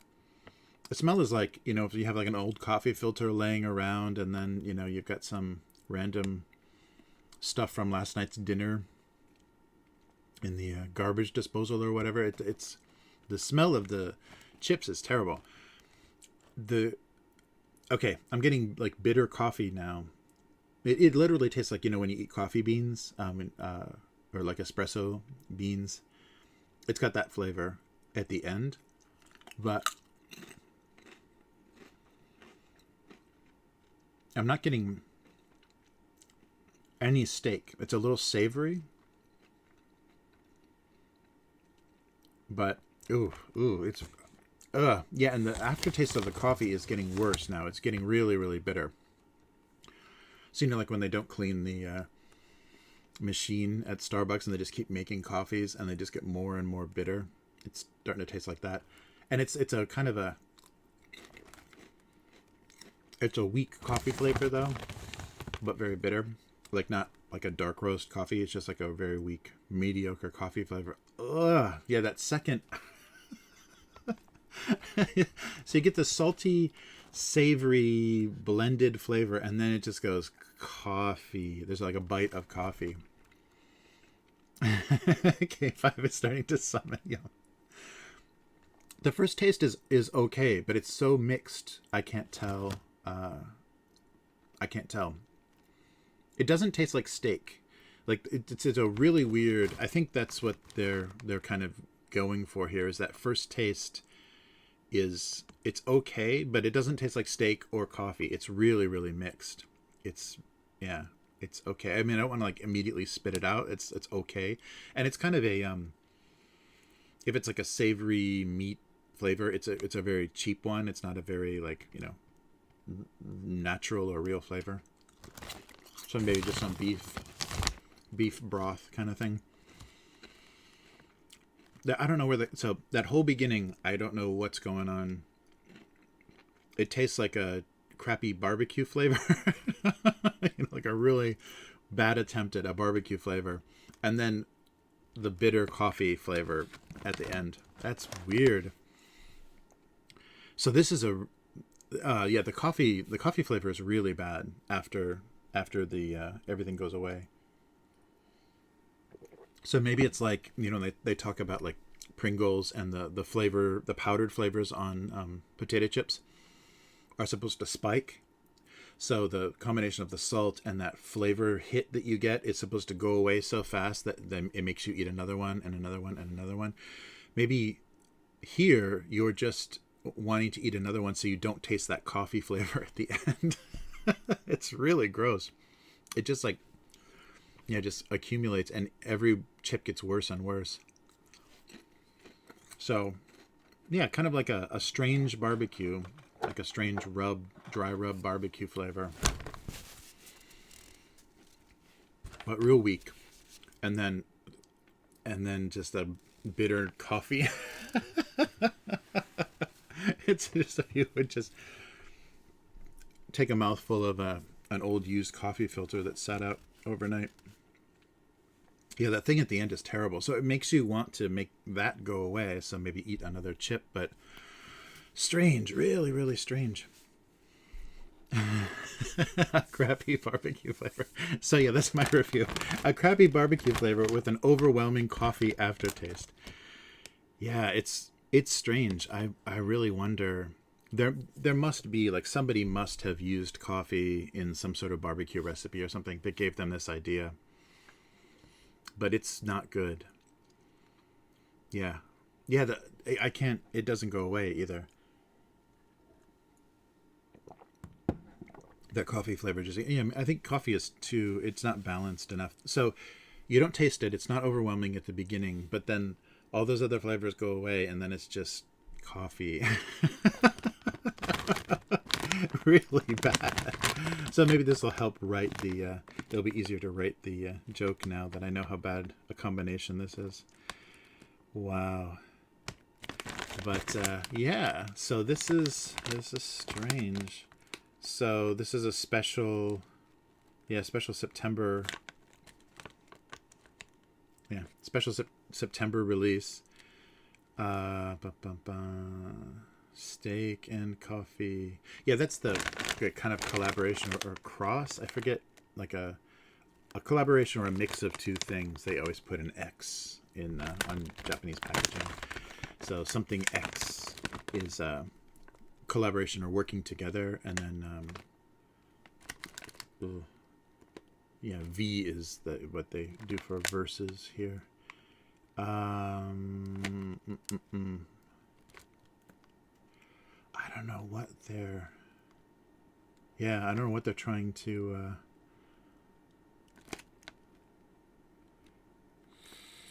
Yeah, it's nothing that you can enjoy.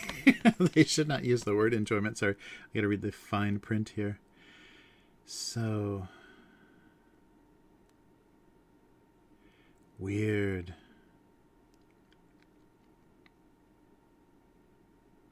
Ugh. Wow. Well, that was a failed experiment. That's a real strange. And the funny thing is, there was only one more package of these left on the shelf. So many people tried these, because there were probably like, a shelf of like 10 or so bags, and this was the second to last one. So people are like, coffee and steak. But I just had to when I saw this. This is Japan really coming through with the weirdness. Is coffee and steak potato chips. Yeah, maybe if it wasn't a potato chip, because the flavor is so temporary, and it's based on that kind of greasy thing. So yeah, so I would, unless you're going to be here in September, there's not much of a chance of ever having to be subjected to that, but I would not recommend.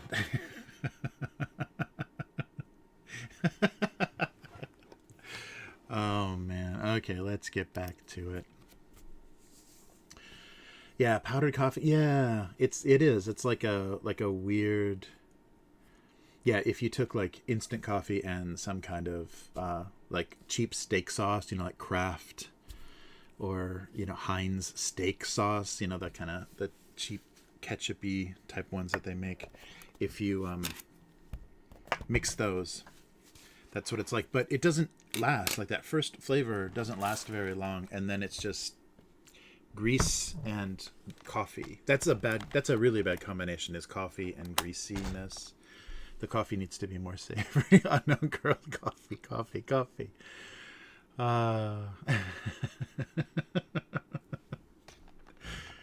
Oh man. Wow. Okay, well, we don't need the extra light to be glaring off of me. But, well, I was hoping that was gonna work out okay, but yeah, it didn't. It didn't do it. There is a lot of that. Oh, yes, and there's another thing that as soon as it comes to convenience stores, I will try on stream. They're going to do a series of sodas, so just like a carbonated soda of all of the original kind of standard cup noodle flavors. So that would be their regular like chicken stock and their seafood, and I think they do like a shrimp or something. So there's going to be disgusting cup noodle sodas coming out this fall, I think. So I will be sure to hey, Yum, you missed it. We tried some steak and coffee potato chips, and they were terrible. Yeah, it was a really, really odd idea. Really odd combination. And sorry, yeah, I won't be able to include those because they're going to be gone. They'll be off the shelf so fast. Turkey flavor everything. Yeah, that's right. Oh, wow. Turkey flavored beer. Yeah. Well, there must be so much like surplus turkey to need to put that in everything, and maybe bacon too. But that was the previous trend, right? Bacon, everything. All right. So steak and coffee. We're disappointed. They didn't make a better. This is not going to be understandable by anybody. Steak and coffee were disappointed they didn't make a better potato chip.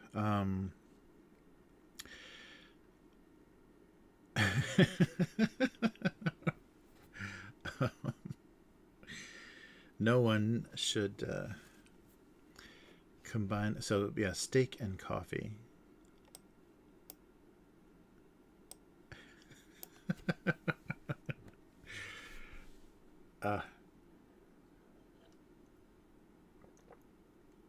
Oh, crazy.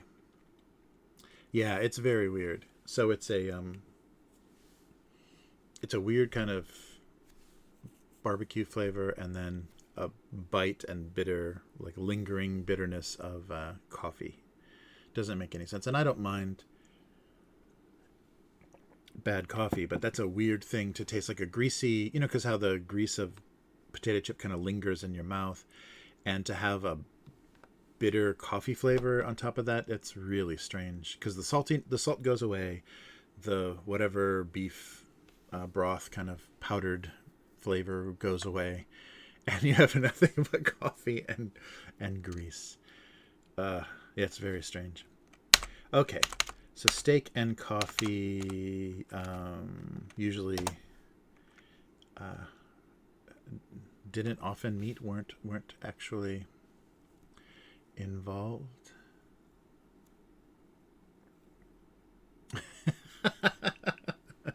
K5 is still triggered. That's right. You cannot say you don't like coffee on this stream. This is a coffee lovers stream. We're changing the name.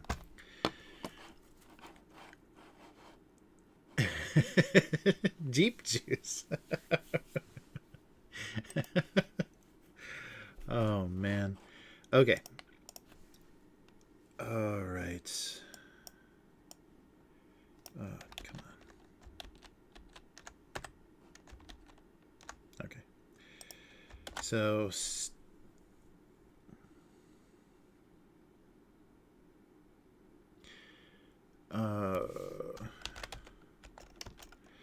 the last things coffee wanted to associate with, or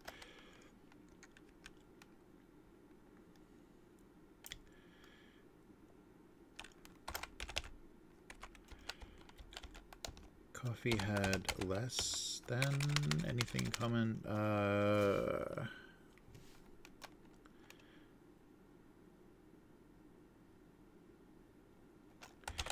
Coffee didn't associate with. Associate is not funny.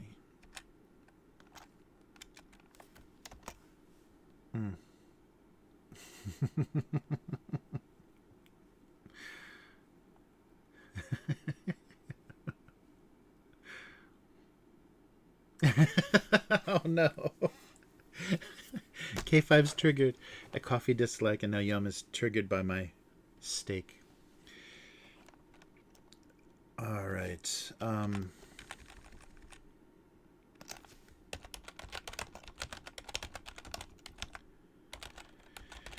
Spending time with either spending time.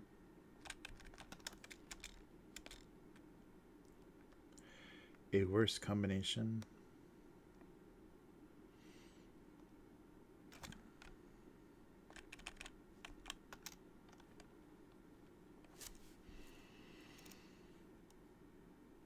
Or just together they would make a terrible... Oh, flavor combination. Maybe flavor combination.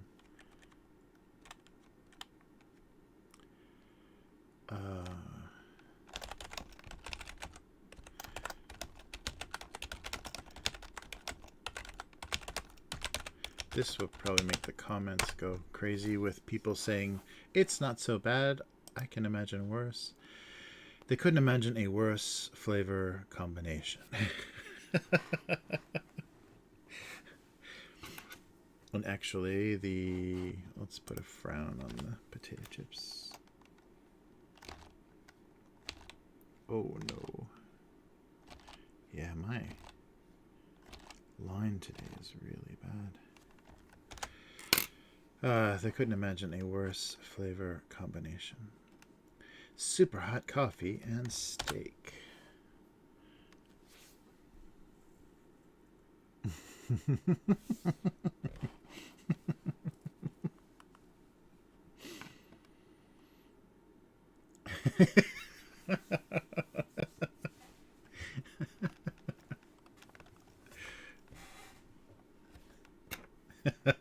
I didn't know coffee and steak would cause such trauma. These are difficult times we live in. All right. Okay, yeah, that's just going to have to be a memorial cartoon. I don't think it's going to be... Both of these are terrible. Something is seriously wrong this week. I apologize for being so off. I don't know what's going on. I blame this weird Japanese energy drink. Hashtag freedom energy. It's not helping the creative process. Oof. All right. There was some confusion between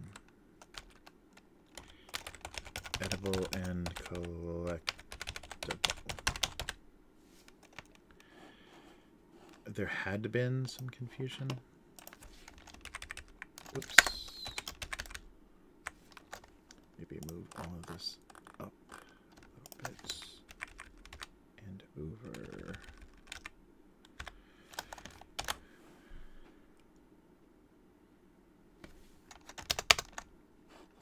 There seemed to be, I always do that. It seemed, maybe don't. There was some confusion between edible and collectible. There should be a spoon in there, shouldn't there, to make this make a little bit more sense.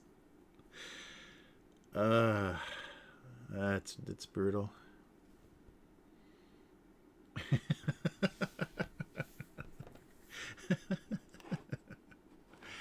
You can't win chat every time.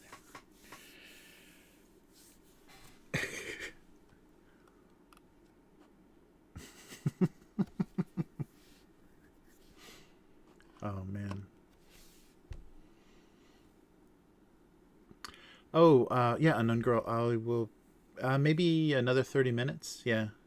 I think that's my max. I have to go pick up my daughter. So, yeah, I can't be... not too long. But I should be here in 30 minutes if the store is nearby. But, yeah, take care if I'm gone before you come back. Have a good one.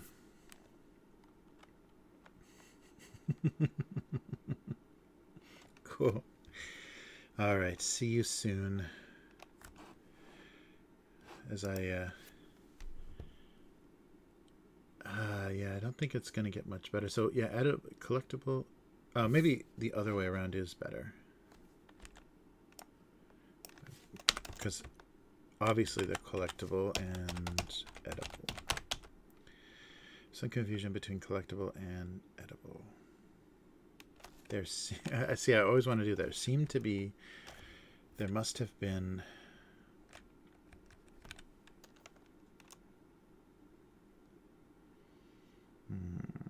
Oh, actually, just to trigger some people even more, maybe there should be...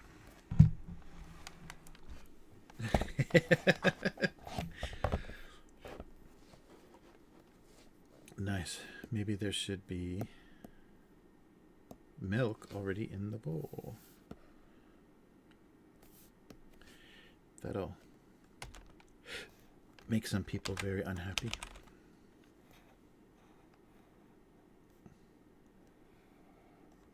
Okay, I gotta mask this or it's gonna go badly.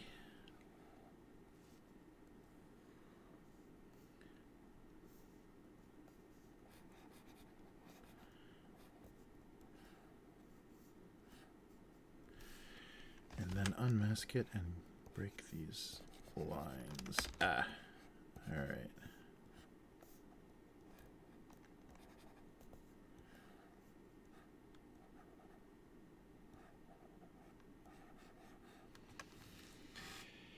Oof, part of this nutritious breakfast.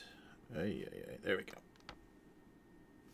I think that reads okay, and then get rid of some of this.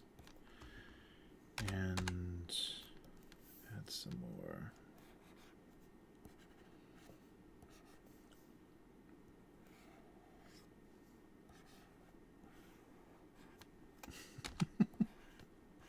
All right.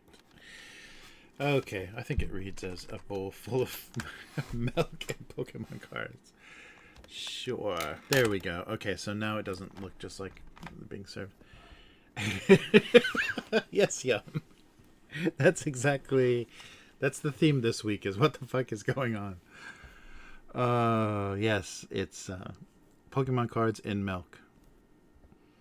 Collectible and edible.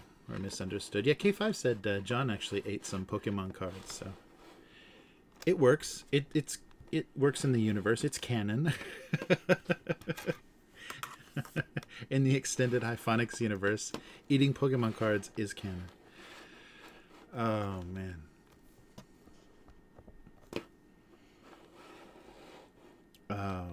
There we go.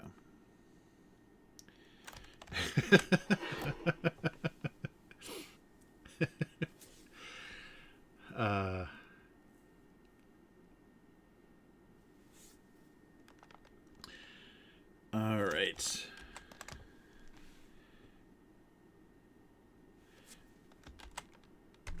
I have no idea how Go Comics is going to react to that. And they couldn't imagine a worse flavor combination. Yeah, the potato chips.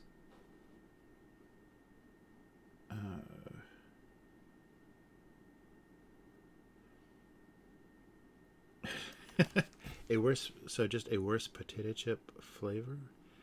A flavor of chips? Yeah, chips is... Potato chip is only American English, so I don't want to probably use chips. It's gonna, yeah, it's gonna trigger, it's gonna trigger some people.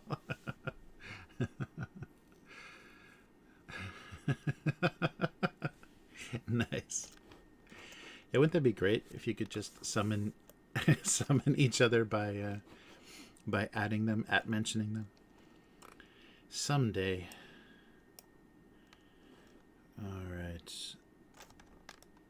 A worse flavor combination. Yeah, potato chips and steak is not the worst, but I'm trying to. The bag of chips. Couldn't imagine a. I don't want to say chips. Potato chips. All right.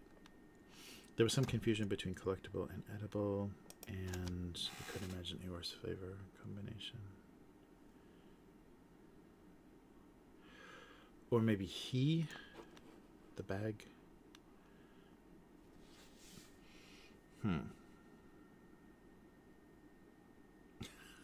It doesn't have enough context. It doesn't make a lot of sense.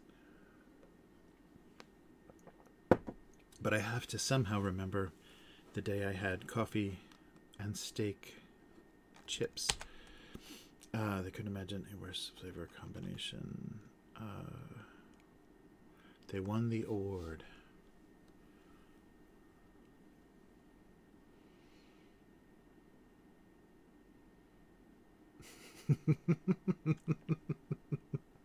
Oh, that's funny.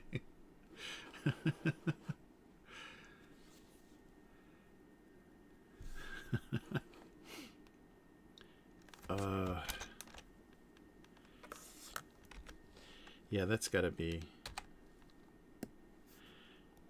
really easy to do, is get people freaked out. I mean, I just on the gaming channel, if I just mispronounce something or make a factual error, people freak the fuck out. You know, there's some people just a little too OCD about their hobbies. They couldn't imagine a worse flavor combination. I think I just, yeah.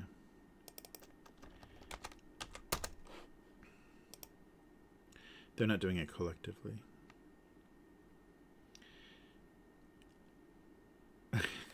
Okay, that's gonna be it. I mean, for the writing, for the joke. Now it wants me to hyphenate my name. All right, couldn't imagine a worse favorite combination, and he is sad and frowning. Oh man.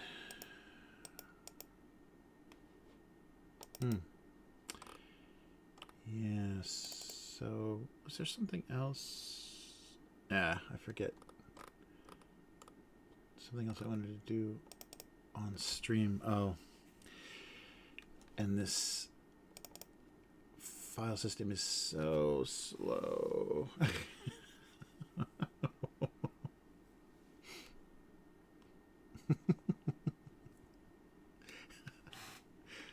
All right. Sorry, I am saving files. This is everyone's favorite part of the live stream, is when I save the files. Second only to the uploading the files segment.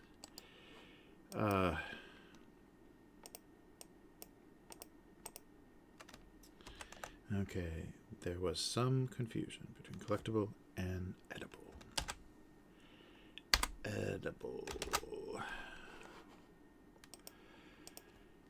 Yeah. Oh, yeah, that's right. I need to... I probably should start putting these other places, because I don't have any restrictions from Go Comics, so maybe I need an Instagram or something to, like, just for Abuse Cartoons. And put those up there so more people, could find them, because I don't think, I mean, they're doing a decent job.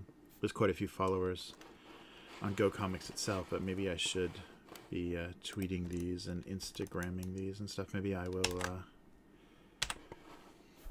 look at one of those sites that let you do like timed posts. That might be a good thing to try, just so more people can find them. Because if I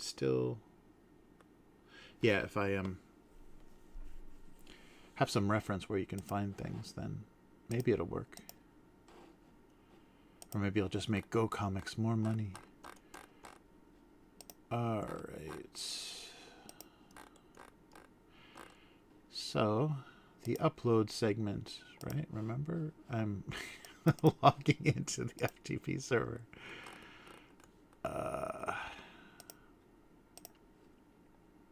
Yeah, I can't believe we're barreling through September already. This is insane.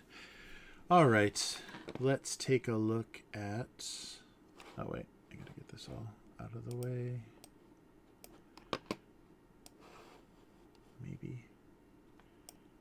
Maybe this will work. The chat is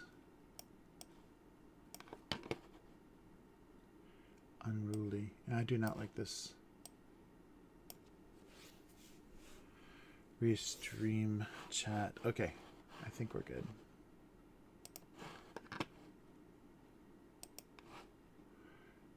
Comments. There we are. There's been some time too, so let me reload this and see if anybody else has seen this. Oh, one more. Yeah, so this just went out. This one we did last week, so it may get some more attention soon. But yeah, what was it? September 14th. That's today.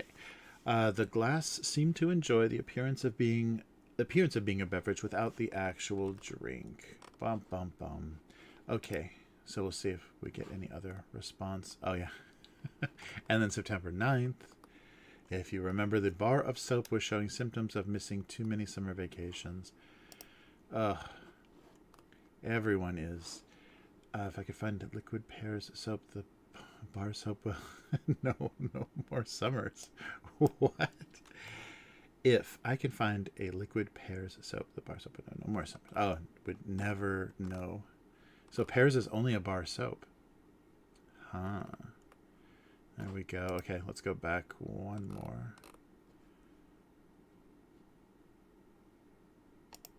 I'm liking it.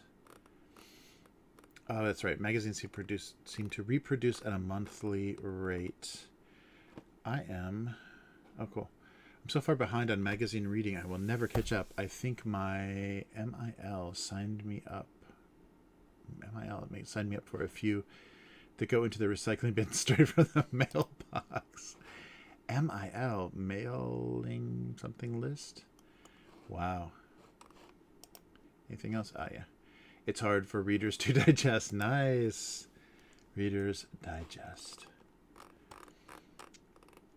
Nice. Yeah, this is... I think when we were doing the random, we saw that there was almost the exact same, like the identical comic from before.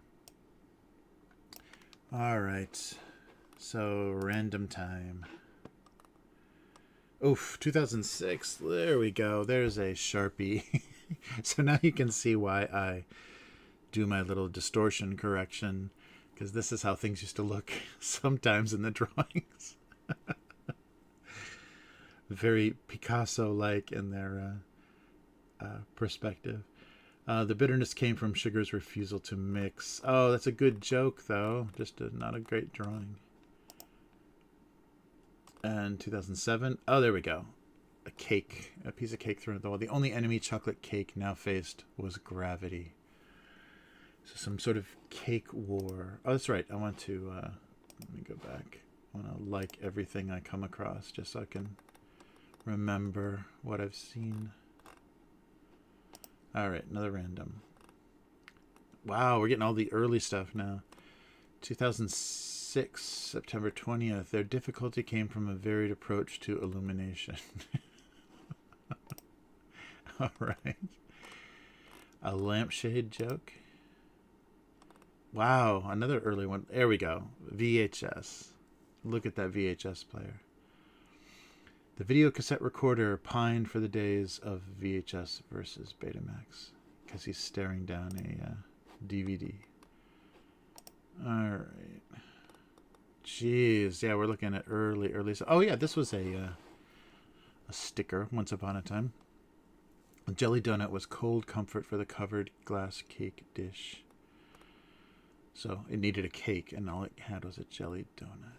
Yeah, this is the these really sad, desperate faces were the much earlier. 2005. So that was the first year I think I was on the site. But as you can see, the copyright of the cartoon is 2002. So this is the first year. This is the first year of drawing for a lot of these. Sorry, the chat's not updating. I'm totally missing out here. Gravity and heat, nice.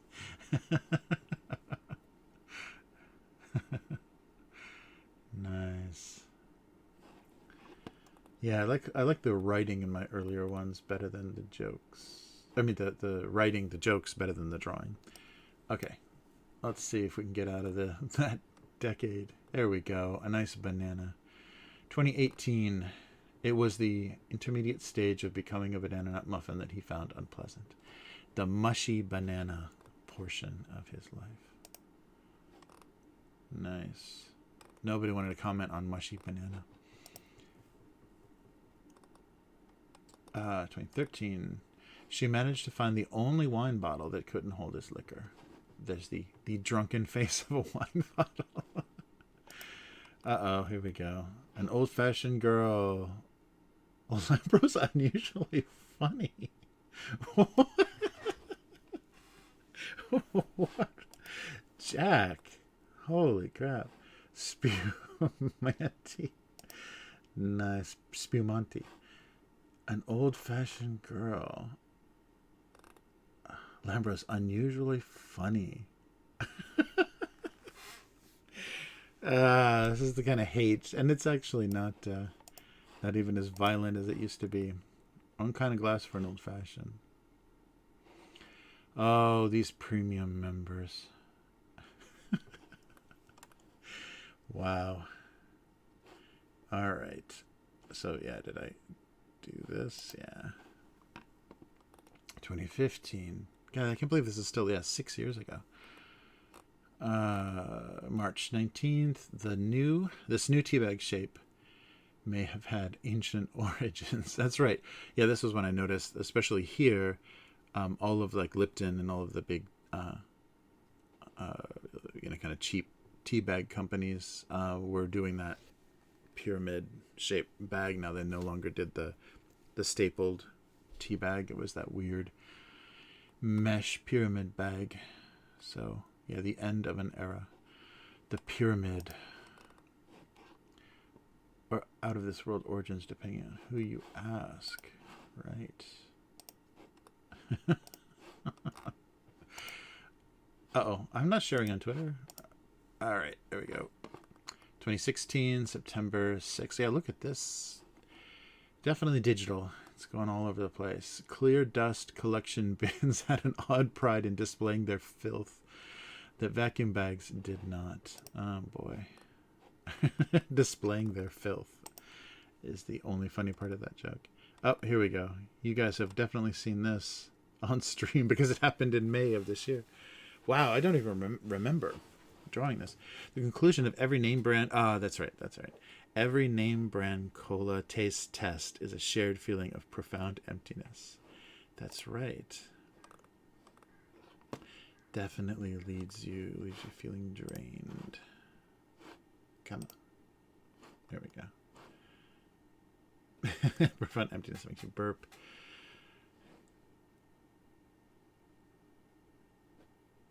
Oh, wow. You can come with us to change the world or stay here and sell colored fizzy water. Steve Jobs to John Scully after Scully asked why he should leave Pepsi for Apple. Ugh. Both companies have done nothing good for the world. Oh, man. Fat and stupid is the combination there. Definitely leaves you feeling drained. Wow. Yeah, that's depressing. Steve Jobs quotes are always depressing. Okay. Oh, I remember, yeah. 2008. I remember this. After all their enthusiasm, their message had lost its meaning. Paid, paid, paid, paid. LOL. All right. And 2006, October 30th, a duct tape joke. The stuck tape now realized their sticky strength was also their weakness. Stuck together. Remember that one? This is a trip down nostalgia. Oh, damn, look at that horrible spray can. Yeah. See, that was the the the price you paid. Oh, thanks, Robbie. Yeah, Alien T. Yeah. Yeah, definitely a consistent I don't know that the consistency is there's definitely phases and trends. Yeah, this is a very early one, 2003. Once the cap of spray paint was filled with fruit punch, nothing was ever the same again. Who the hell lives like this? All right, and we'll just do a couple more here. Oh, there we go. The creepy inner lining bag. He was having another out of box experience. Yeah, that was a weird innovation in technology. I can't believe, like, the early 20th century, things just came in cardboard boxes. Like they would just throw biscuits or whatever, pasta, whatever, into a cardboard box, and it wasn't even close to airtight sealed. I don't know how they expected, like, there to be any longevity. Maybe that was the idea too, that they went stale or got bugs in them or whatever faster, so you had to buy more. But that inner lining bag. So they said, I think it was for like Hydrox cookies and stuff, that made it so that they could do wider distribution. Like biscuits wouldn't just have to be local, because once they made a wax bag, they could ship them and they would last longer when they traveled all over the nation. 7 years ago. All right. 2020. Everyone remembers this one. They never forgot their time as a medium soft drink. They would never forget their time as a medium soft drink. Nice. These cubes won't last long, but unless they're recycled, the other guy will have a long life to remember. All right. Those are very blue ice cubes. 2011. Oof. Look at that. His refusal to keep time was met with the staticky hits of the 70s. Is that even a word, a spelling? There's probably a K in there, isn't there? His refusal to keep time was met with staticky hits of the 70s. What? I love those old clocks. So that's how they put those together. I still have my original one that cost $150. Now they're $20. Just $20 because they're fully automatic. Wow. Staticky hits of the 70s. That's funny. Staticky. I must have looked that up, right? Wow.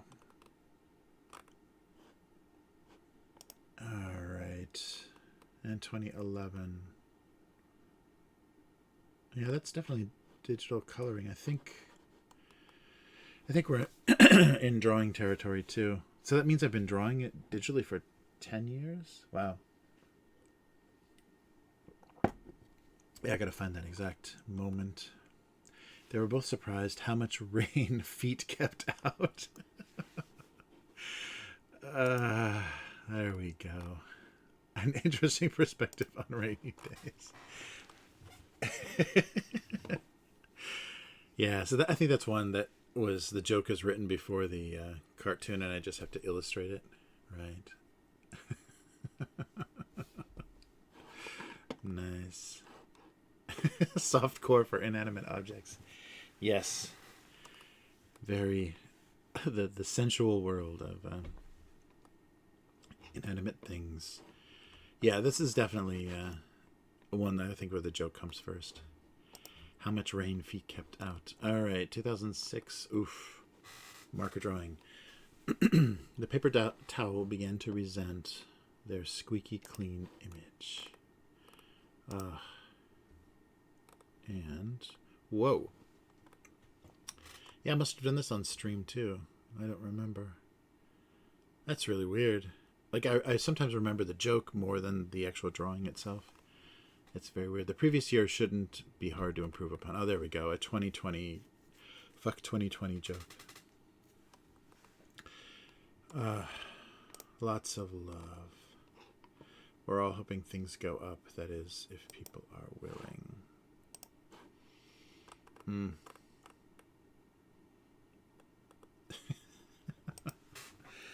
All right. Hey, unknown. She was resummoned. Okay, last one. Oh, a 2006. Oh, an antacid joke. The bottle of antacid burned with a passion no mere tablet could contain. Look at it. Look at him burning with passion. Can't you see it? All right. Yeah, let me mark that I've been here. All right. Back to the default screen of Photoshop. Oh, there is something I want to show you guys. See if I can find it in my YouTube. This is really weird. I think it's a crowdfunded. It was something that was crowdfunded for in Japan. What? What's going on here? Okay, so it wasn't. Damn. Oh wait, no, it's the wrong. Sorry, gotta change my account. Yeah, here it is.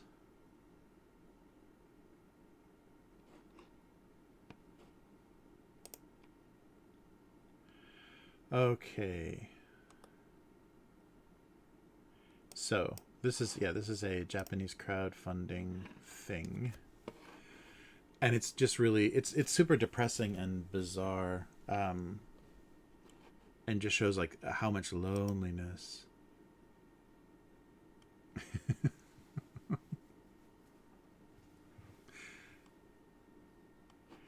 All right. Let's see. Let's do maybe comments. Yeah, so I can stay out of the way better.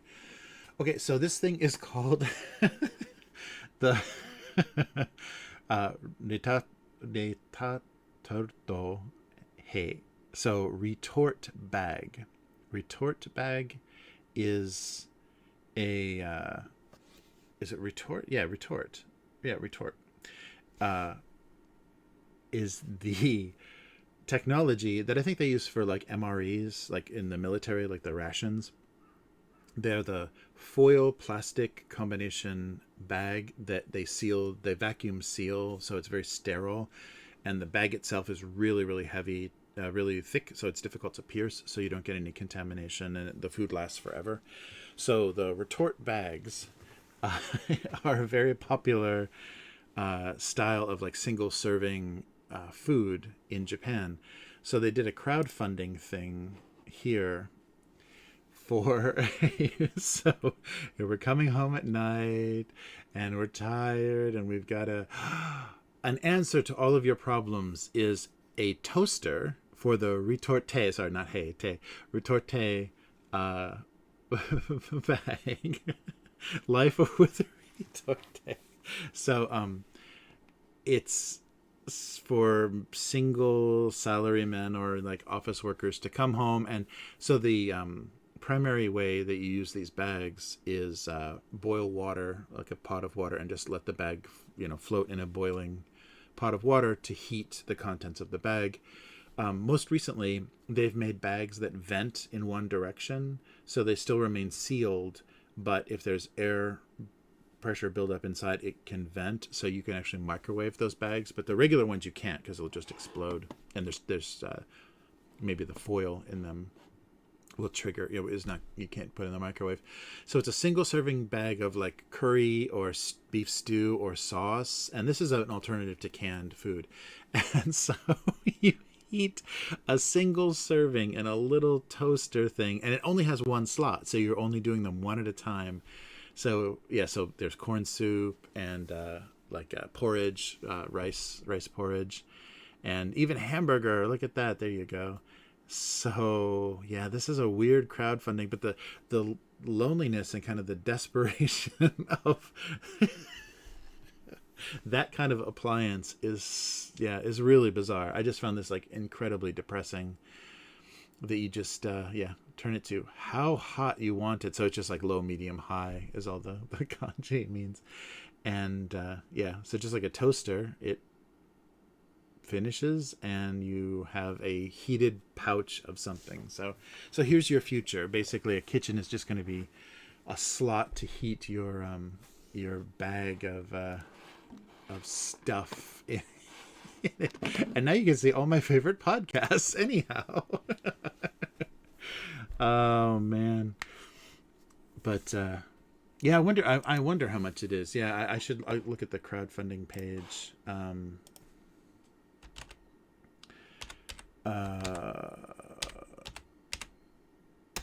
Okay, crowdfunder. Yeah, let me see. It shouldn't be retort K crowdfunder. Huh. Yeah, it doesn't. Oh, maybe make it one word. No, it doesn't like it at all. Yeah, I guess I have to search it in katakana. There's no English results at all. So it's probably going to be, I don't know, probably like $50 or something. That like there you can get a store brand generic toaster, like toaster oven, or kettle, hot water kettle. Like it's $20 is the standard, like no name brand, very cheap, probably won't last very many years, kind of kitchen counter appliance here in Japan. But anything that has a brand name is usually like $40 or $50. So I don't know. I wonder what they're going to crowdfund that as. I have to go find the the article that was talking about that. But yeah, just the need that they're filling is so sad and so just depressing. Just come home and put your pouch food in your warming slot and just eat alone in the dark. Yeah, that's very funny. Yeah, it's probably true. It's just a crowdfunding meme.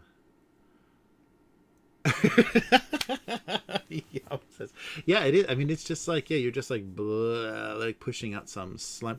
It is basically military rations. It's the equivalent of probably what people ate on the battlefield. Like it's you're just squeezing out tubes of stuff, and you either heat them or you don't. And yeah, it's very odd. Nice. Yeah, so that I wanted to share that because that was so bizarre. As far as I think only in Japan, but that's the funny thing is, like, Japan, innovates these things or creates all these odd devices and things, and some of them are so specifically Japanese they would never go anywhere. But sometimes, like, the lifestyle has this weird creep to it, so that more and more people are going to start living in these, like, tiny apartments, working for their, well, I don't know, in America it doesn't seem like anybody has to work in an office anymore. So your tiny apartment is your tiny office. I guess that would make it even more compelling to have a pouch heater. It's just really depressing. And that also means that, like, a lot of younger people don't know how to cook, don't even bother. And you've got such good access to fresh, amazing ingredients in Japan that not cooking is a real shame. It's a real waste. All right, so do not try steak and coffee, potato chips is the moral of this week's stream. And yeah, sorry about the weirdness of the cartoons. I don't know what happened. I'm really off today. I don't, my drawing was a little strange, and then the ideas did not come. But thank you guys for hanging out. Yes, it's really disgusting, but it cooks so fast. It's like 2 minutes and you can have warm disgusting food instead of cold disgusting food.